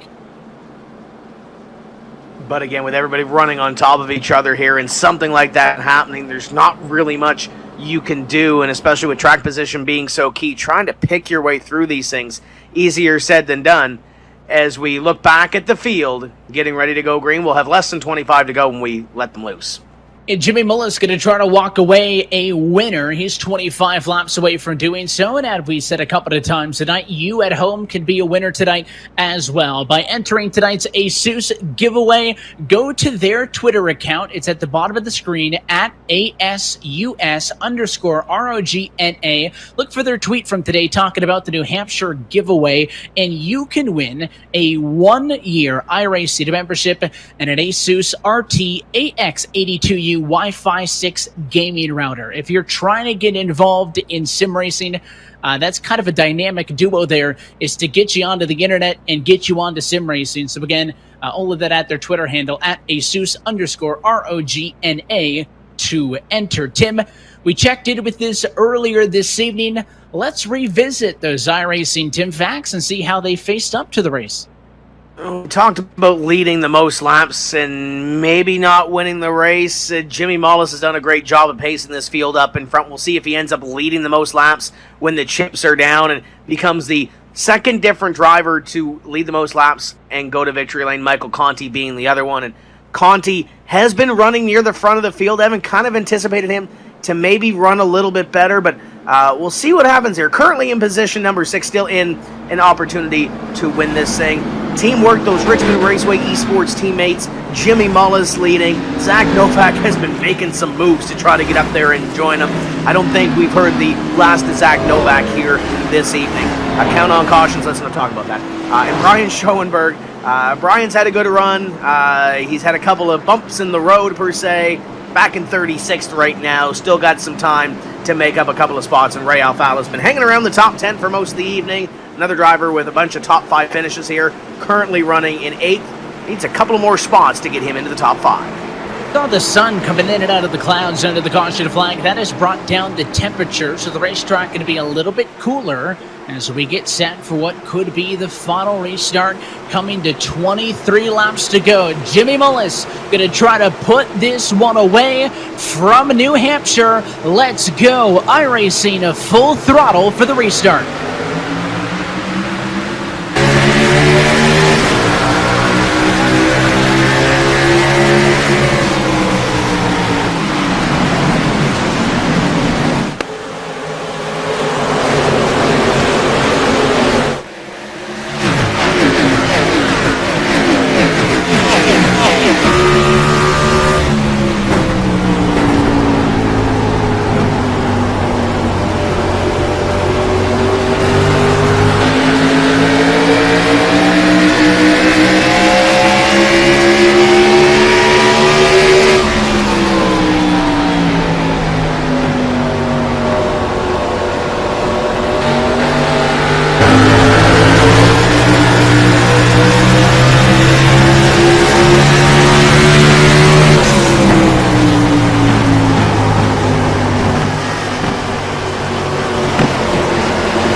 Big issues in turn 2.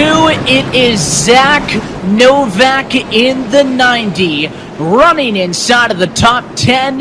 His night is done. Yeah, tough break for Zach Novak, and that started with these guys pushing and shoving, that sense of urgency at the end to get it to the front of the field. And Zach Novak had a little bit of help to get turned around there, but we'll see it in the replay in just a moment. His teammate, Jimmy Mullis, still up front. Well, I've said many a times tonight, listening in on the driver radio, that there's been a handful of incidents in which the drivers were immediately apologetic and very understanding, but after this one, there is not a lot of happy conversation on the radio, especially between the 90 and the 53. As it was Novak turned around, you saw he torn up one of the Valvoline entries. I think that might have been clamping as well, as this turned into a huge mess in turn number 2. We'll wait to see the replay before we think what happened. But, I mean, that was 2 cars at least that were running inside of the top 10. Here we go. It happened on lap 131. Novak is the 90. That's Ryan Luza behind him. Looks like Novak was low on the straightaway, high side of the turn, and he just got moved out of the way, and right there gets back into the 17. More cars pile in. Davies, one of the playoff bubble drivers, Nathan Lyon, Challoner. It was the 77 of Crowder who was involved, and immediately when that happened, Tim, Zach Novak was not happy with Ryan Luza on the radio. I feel for Brad Davies, because Brad had that missed, and then he got caught up in it at the very last moment. Feel terrible for Brad, but that all kind of started a couple laps ago, because they were going 2 and 3 wide, as we saw in the full throttle shots, pushing and shoving a little bit, a couple of blocks thrown middle of the pack. These guys know that, you got to get while the getting's good and get as many positions as you can when everybody is bunched up and on top of each other. This might be the trend for the rest of this race, Evan, seeing these caution flags the way they fall, but Jimmy Mullis up in front, Matt Busa, Nick Ottinger, they seem to have it for the most part figured out. It's been a war for about 4th on back. It has been all night long. Let's go on board with Christian Challoner for this restart as he makes it through in more or less one piece. Let's watch as it all happens up the road.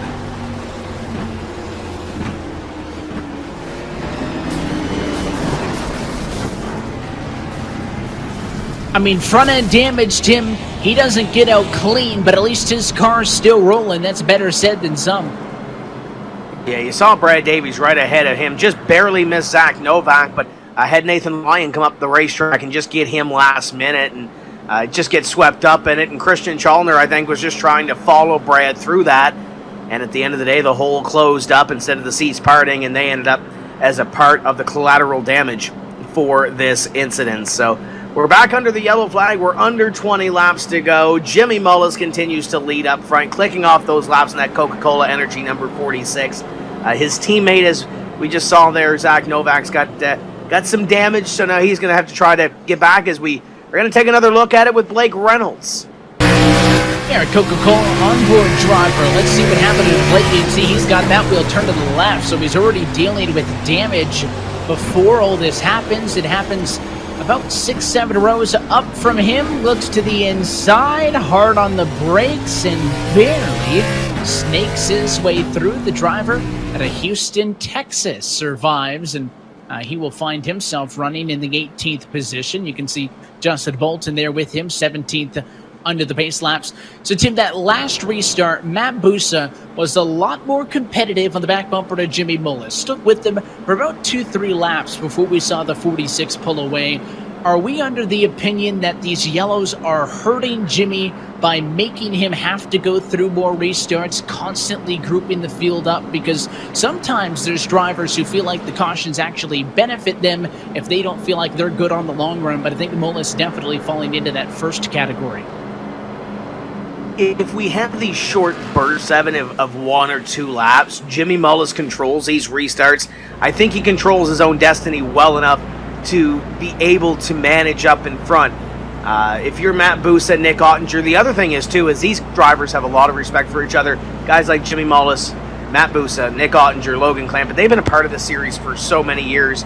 They know how each other races, so I think we're going to see that respect level a little bit here. Yes, you're fighting for a win in this series. There's a little bit of money on the line, but I think we're also going to see that play out. The drivers in the middle of the pack on back need to get as much as they can to try to put themselves in a position to win this thing. I'm interested to see how this one plays out, but I think these couple of short lap bursts, I don't think they're helping or hurting Jimmy Mullis one way or the other. We go through the motions again. This time, pace car going to duck off with 15 laps to go from New Hampshire. Mullis, Busa, Ottinger, Clampitt, and Conti, your top 5. We're back underway. Fight's going to be for second. They're going to go down into corner number 1 this time. That 5 going to try to roll the outside. Didn't get that start that he got the last time. He's going to have Nick Ottinger fighting to the inside. It's all behind Jimmy Mullis. Yellow flag will fly, and there's Christian Chalmer. Well, we just went on board as he was able to more or less push his way through the last yellow flag. This time he is the yellow flag as he got tagged and sent around in turn 1. As we take a look at Matt Busa getting ready to see the replay. Matt Busa was kind of sleeping a little bit there on that restart. Evan had to fight off Nick Ottinger, but was able to do so, and a quick caution going to save him there, and he'll restart once again in position number 2 to the outside of Jimmy Mullis. That shuffles things up. It'll keep the complexion at the front of the field interesting as all of that shuffles around, and you're not going to be dealing with the same cars pushing or pulling every single time through. Of course, at this point in the race, with all these late race yellows, your race leaders are not going to be coming in for service. Track position is the important thing. Let's take a second look for the 37 of the Challenger. He's got the 17 behind him.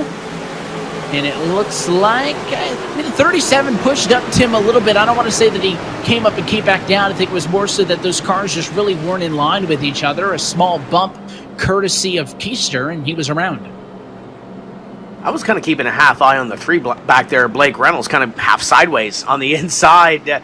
Everybody trying to get what they can and trying to fend for themselves. Pick up the positions that you can and try to put some cars behind you and gain some points here in the later half. But sometimes that gamble doesn't pay off and you end up losing more positions than you can. Go on board with Kane Cook here in the 55. He'll be on the outside of where all this happens.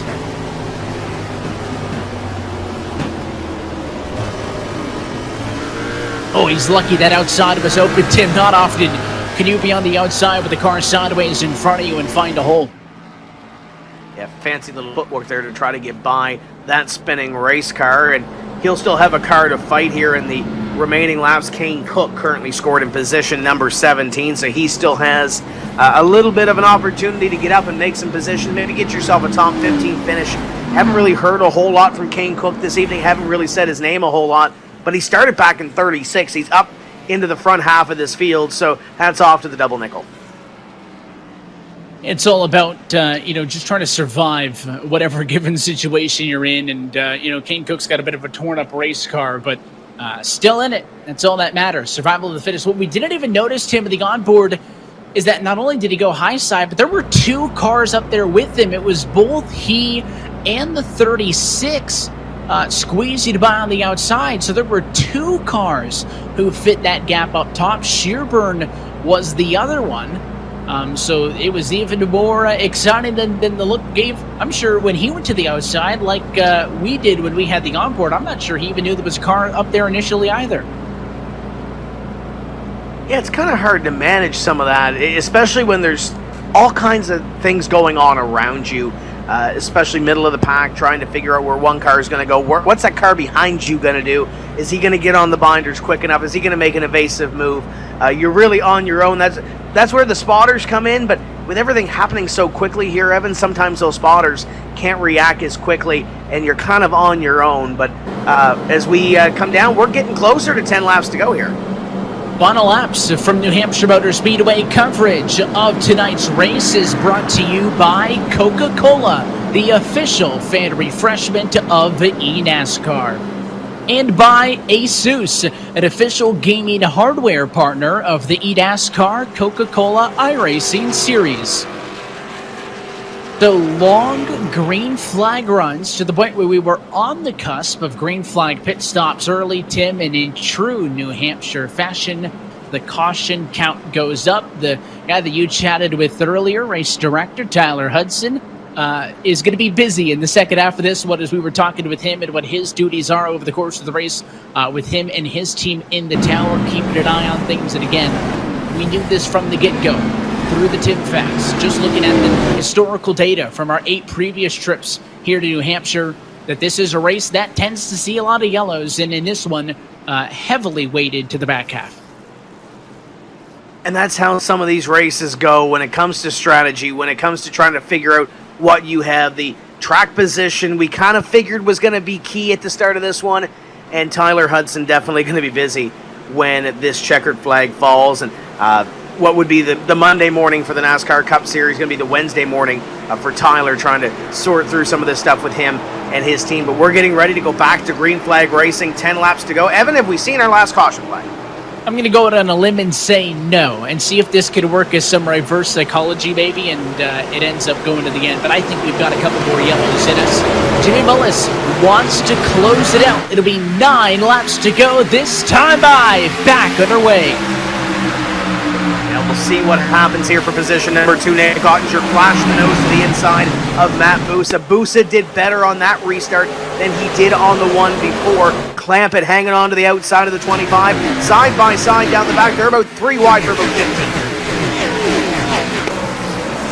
Funny for every spot on track. There's a 97. We talked earlier about the charge through the field by the William Byron Esports entries, and he's next to the 6th and 8th in line. No back bumper on that Castrol Ford as he rides in 13th position. But a quiet night for Lyon, all things considered. Team cars stacked up even further behind the running order. And he's into the outside wall. Hardin with the 17, the 3, and a spin for Colin Keister. And that will draw another caution flag as Keister keeps it rolling in the infield, but he'll pull it onto the racetrack and he'll catch up to the rear of the running order. Yellow flag flies again, and we're going to have a restart with under 5 laps to go. It looked like the top 3 had it managed themselves. Matt Busa looked like he was trying to get into a rhythm, and then those guys out and back trying to figure out where they needed to run. The bomb exploded once again. And I don't know if that one falls as my fault for, explicitly mentioning that it has been a bit of a quiet night for Nathan Lyon, Tim, and then he knocks down the fence at a 2 to kick that all off. I think my saving grace is Nathan Lyon isn't the cause of the yellow, and he's still on track, but it's all it takes is one driver to overdrive the exit just a little bit, and we've seen it in a couple of the incidents tonight. That accordion effect, that stack up, is really what throws everything into a frenzy. And let's get the onboard perspective here with Keister.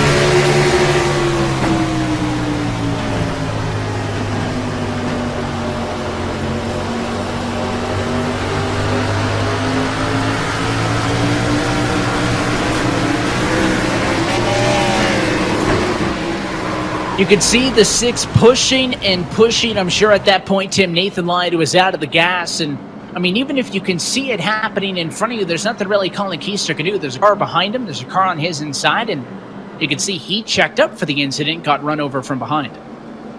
Yeah, it's 6 and 1, half a dozen the other. You can stay in the throttle and get into the 6 and hope he doesn't spin it out to bring out the yellow flag.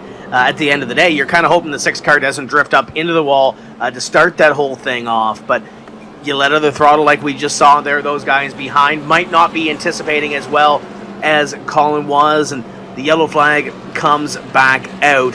And we're going to have a restart with less than 5 laps to go in this event. We got a couple of drivers that have come up through the field, Evan. I see Malik Ray is knocking on the door of the top 10 as we take one more look at this incident and see what brought up yellow.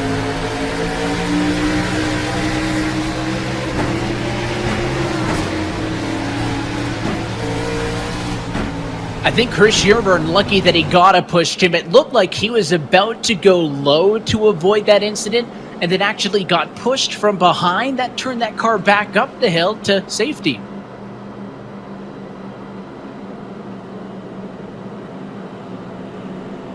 I mentioned Tyler Hudson in the race control booth. Tim, we talked with him earlier, and you've got him on the radio once more. He's been overseeing everything. He's the eye in the sky for this series.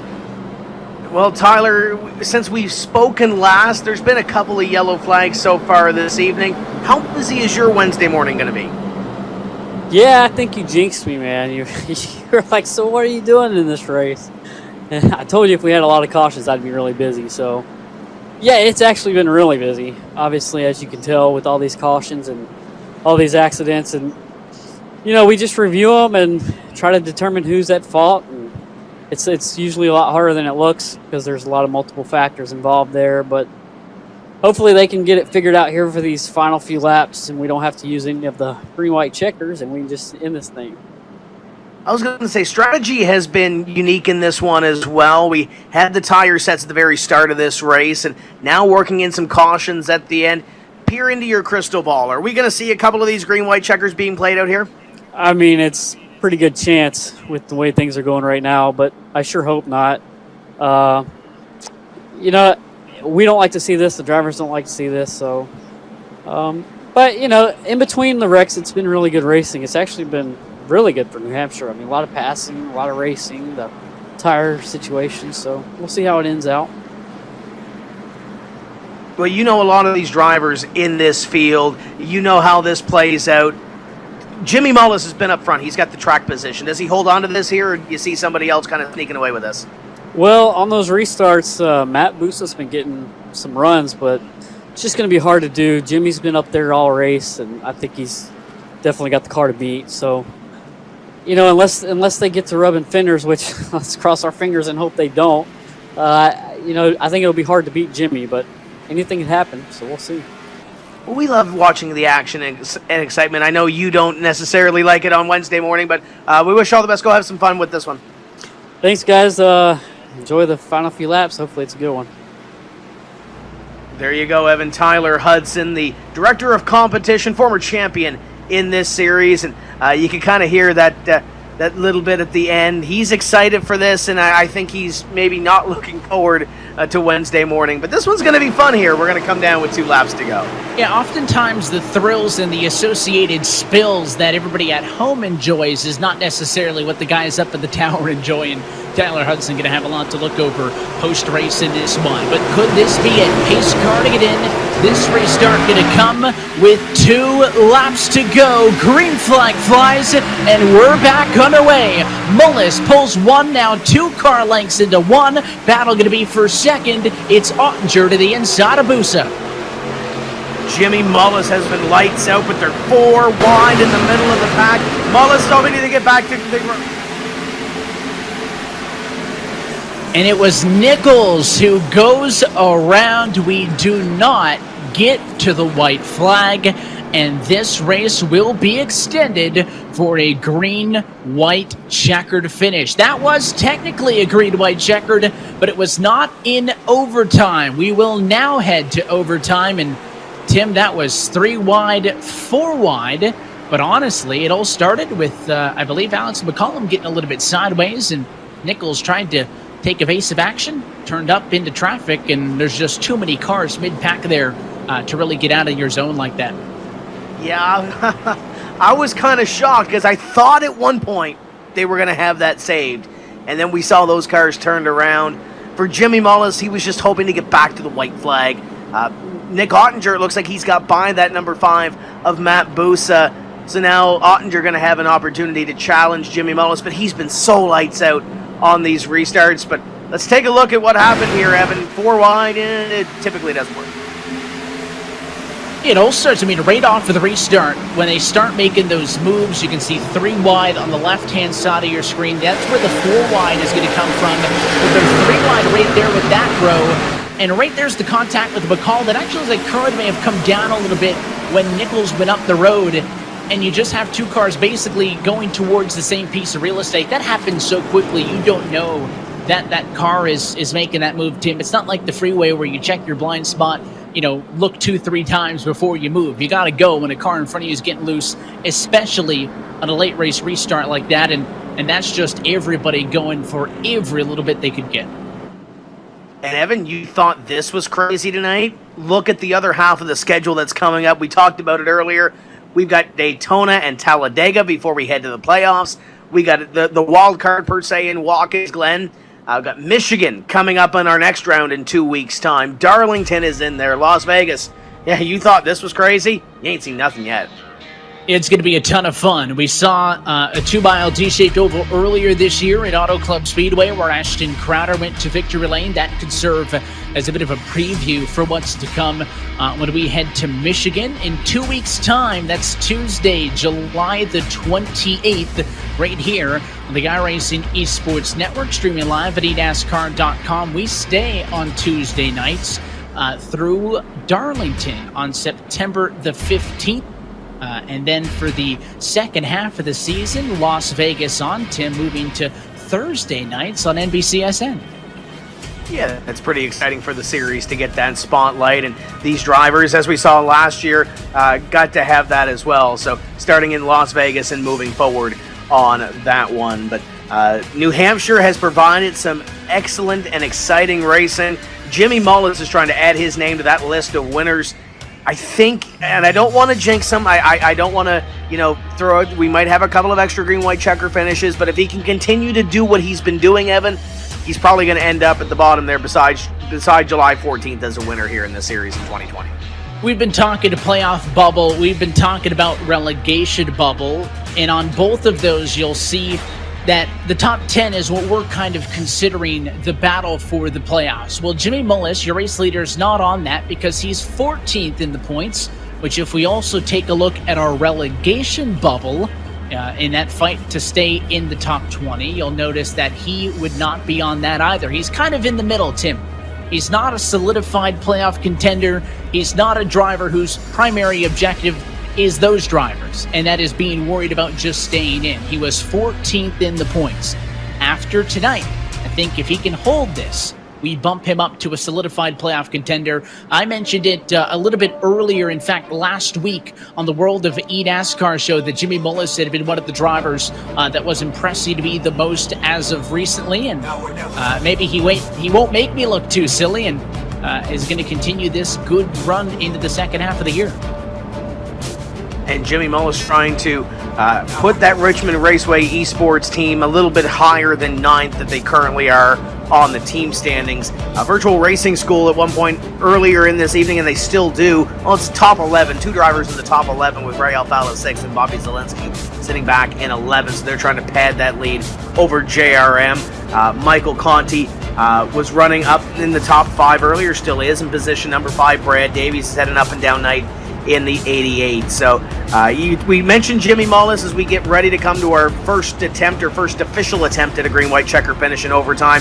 He's in that position where a good run puts him into a playoff picture. A bad run puts him into that relegation picture. He controls his own destiny right now, especially up in front as he's going to lead this field back to green. And the restart order changed once more. It'll be Nick Ottinger this time to the outside of the front row in second. That drops Busa to third. Inside of row 2, does anybody have something for Jimmy Mullis? He has dominated the second half as we come to a green-white checkered overtime finish. 2 laps to go. Mullis checks out. Bolin going to put them 3 wide down into corner number 1. That's the battle for position number 4. Second on back, still side by side. Conti stuck in the middle. They make it to the back straightaway.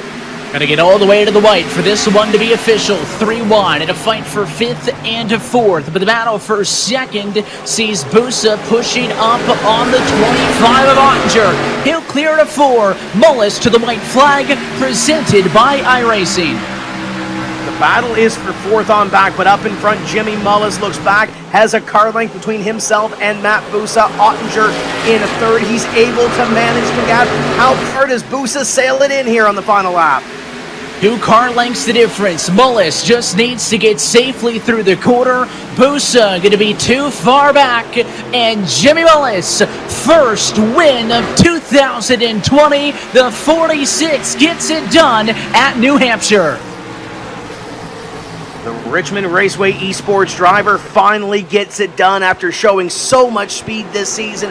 Finally has everything go his way, and he's going to go to victory lane here at Loudon. Matt Busa, Nick Ottinger in a close battle at the end. It's going to be Graham Bolin taking that 4th place position over Michael Conti in a side-by-side finish at the line. But the Richmond Raceway Esports team, you better believe, is going to be celebrating tonight. They got a tore-up race car with Zach Novak's car, but you better believe they're going to be doing some celebrating here this evening as Jimmy Mullis gets ready to light it up here at the Magic Mile. Very fitting that it's the Coca-Cola Energy Toyota, because this winning moment is brought to you by Coca-Cola, the official fan refreshment of eNASCAR. Mullis joins Conti as the only multi-time race winners at New Hampshire Motor Speedway as he picks up career win number 3 in the eNASCAR Coca-Cola iRacing Series. Yeah, he's going to be celebrating this one for a while. Great to see Jimmy back in victory lane. Matt Busa and Nick Ottinger, great run for those drivers at the back as well, coming home with podium runs. Take a look at your full race results tonight. It is Mullis on top. Busa had a real good look, but just did not have enough time, and it was too far back to go for the send in 3 and 4. He'll settle for second. Nick Ottinger 3rd. Graham Bolin bounces back. Tim late in this one to get back up to 4, so good points for him. Michael Conti rounds out your top 5. How about Logan Clampett? Feels like we didn't talk at all about the 99 car tonight, but he was in that area all night. Finishes P6. Ryan Luza, Ray Alfalo were together throughout their 7th and 8th, with Corey Vincent and Bobby Zelensky through P10. Yeah, 2 Williams Esports and 2 VRS drivers in that top 10. Then you look back at the second page, just outside Garrett Lowe. Never really spoke a whole lot about Garrett this evening, but still finished in position number 11. Malik Ray with a great run in 12th. Kane Cook, Michael Guest, John Gorlinski. Top 15, Casey Kerwin rebounds to 16th. Blake Reynolds, Chris Overland, Bob Bryant, and Brandon Cattell complete your top 20. Continue it on through the likes of Bolton and Leahy, but all of these drivers found themselves in some exciting moments over the course of this race. Sheehan to McCollum Shearburn through 25th with Santiago Tires, Michael Guerrilla, Dylan Duval, Jake Nichols, and Phil Diaz to P30. And completing your field, these drivers wish they had a better run this evening, and some of these drivers got caught up at the end. Colin Keister, Zach Novak, Jarl T, and Eric Smith, Ashton Crowder, Christian Chalner, Brian Schoenberg. Brad Davies had such a good run going early, finishes 38th. Nathan Lyon, and the only driver out of the race, Jeremy Allen. To look top to bottom at all 40 drivers who raced in this one. And again, literally everybody but the 47 made it the distance. Tim and all of those 39 cars who were still active head to, or finish this one, I should say, on the lead lap, making it all the way to the distance. You don't often see that in a race that has a higher caution count like New Hampshire did tonight, which kind of went with the trends like we were expecting. But, in the case of Mullis, who we'll talk with in just a second, I mentioned now a two-time winner here at New Hampshire, Tim. That marks a win for him once, at least in the last 3 years. He won here in 2018. Last year, that race win came at Pocono, so won every season for the last 3 years. That's pretty consistent. And back to victory lane here at Loudon as well. And him and his teammate Zach Novak have had a ton of speed this season. Evan, just really haven't been able to close the deal and get those finishes. Zach Novak, wrong side of the inch this evening, but Jimmy Mullis going to celebrate in victory lane. He is back at Victory Lane in the eNASCAR Coca-Cola iRacing Series. We are chatting with him now. Jimmy Mullis, race winner from the virtual New Hampshire Motor Speedway. Jimmy, congratulations on the win. I mean, from the get-go, a lot of drivers were saying that you were the one to watch, and you're able to put this race together. Congrats. Yeah, thank you, Evan. This is incredible. This has to be the absolute best performance I've ever had personally in this series, and all the thanks goes to Taylor Hurst, Zach Novak, Christian Challoner, and Corey Vincent. We, just nailed it this week on the setup, and it was on rails. I got nervous there at the end. It got pretty hectic with the yellows, but was able to close it out, and I'm speechless at this point. Yeah, of course, you started this race in second, and it looked like Graham Bolin had pretty good control of the one off of the get-go, but you never really allowed him to pull away. You go to the race lead, and we see that 46 car get 1.5, 2 seconds out in front. You mentioned those late race yellows. I think they made it more interesting than it needed to be. But, I mean, what did you have dialed in on the car here tonight that gave you that little bit of an edge over, those next 5 or 6 cars behind you who are almost really identical on speed? I think just, after about lap 15, our drive off was just incredible compared to everybody else. And we never lost center rotation. So that was huge. And just overall, the way that our car handled, we were able to run, that lower groove, which saved tires a lot. And I'm not sure that, everybody was able to do that as good as we were. And obviously that was a big factor in, the way that the car performed tonight. So, like I said, they killed it on the setup. And, I was just fortunate to be able to drive it. Feels great. These races going to get that much more important as the second half of the season goes on, and it's good that I didn't jinx you when I said that you were the driver that I was looking at in the second half of this season to continue to make moves forward. You gained a lot in the points after Indianapolis. Now a race win going to get you that much closer to the playoff bubble with 6 races to go until that playoff field is set. What are you setting your sets on, I should say, to kind of make that happen here, close out the deal, knowing that a lot can still happen, but trying to keep this momentum rolling the right direction? Yeah, just keep doing what we've been doing. Last 3 races, I've managed to qualify second. So that's huge. Qualifying is everything in the series because everybody's really good, and it's really hard to pick up track position. And then, we just got to find more speed on the 1.5 miles and the 2.5 milers and things like that. We've struggled so far this year for the most part, but I think there could be a few things from tonight that we can try to take away and hopefully put into those and find a little bit more speed. And I think if we can do that, we'll definitely have a run for them. Been a good couple of weeks, and that'll likely continue for you guys as we head to Michigan in 2 weeks' time. Thanks for chatting again, Jimmy. Congratulations on the win, as he's now a 3-time race winner in this series. And Tim, let's take a look at tonight's Coca-Cola move of the race, and it'll be that final race restart at which he locked up this win. And he had plenty of experience and plenty of practice over the last couple of restarts on this one. And lights out once again, was able to pull away. And at that point, Evan, they're all battling for position number 2 on back as Jimmy Mullis goes to that checker flag. And he pulls away. That battle for second probably helps him a lot because Busa does eventually get out ahead of Ottinger there, and he did have a lap then, Tim, to close in. So the 5 came from pretty far behind, you see, coming to the white flag. So it was the 46 getting so far out in front that really helped him. If he didn't have right there that 6-car length cushion, Busa's probably on his bumper because he got through 1 and 2 really good. Yeah, they were able to scrap back for position number 2. If this was a 5-lap dash, Busa may have been able to get to him, but Jimmy Mullis did what he had to do over a green-white checker finish and many restarts here this evening to pull away and control, maintain this race, and take away the checker flag. And he was able to cruise through turns 3 and 4 for race win number 1 on 2020. And of course, we talked a lot about the team points tonight. Richmond Raceway Esports, one of the top teams. We thought driver lineup into the year was kind of mid-pack team points. So they really appreciate, I know, getting this car into victory lane. That's it here tonight, Tim. We roll on. Next on deck is Michigan International Speedway, 2 weeks' time for round 11. Completely different racetrack, completely different setting than what we're used to here at Loudon.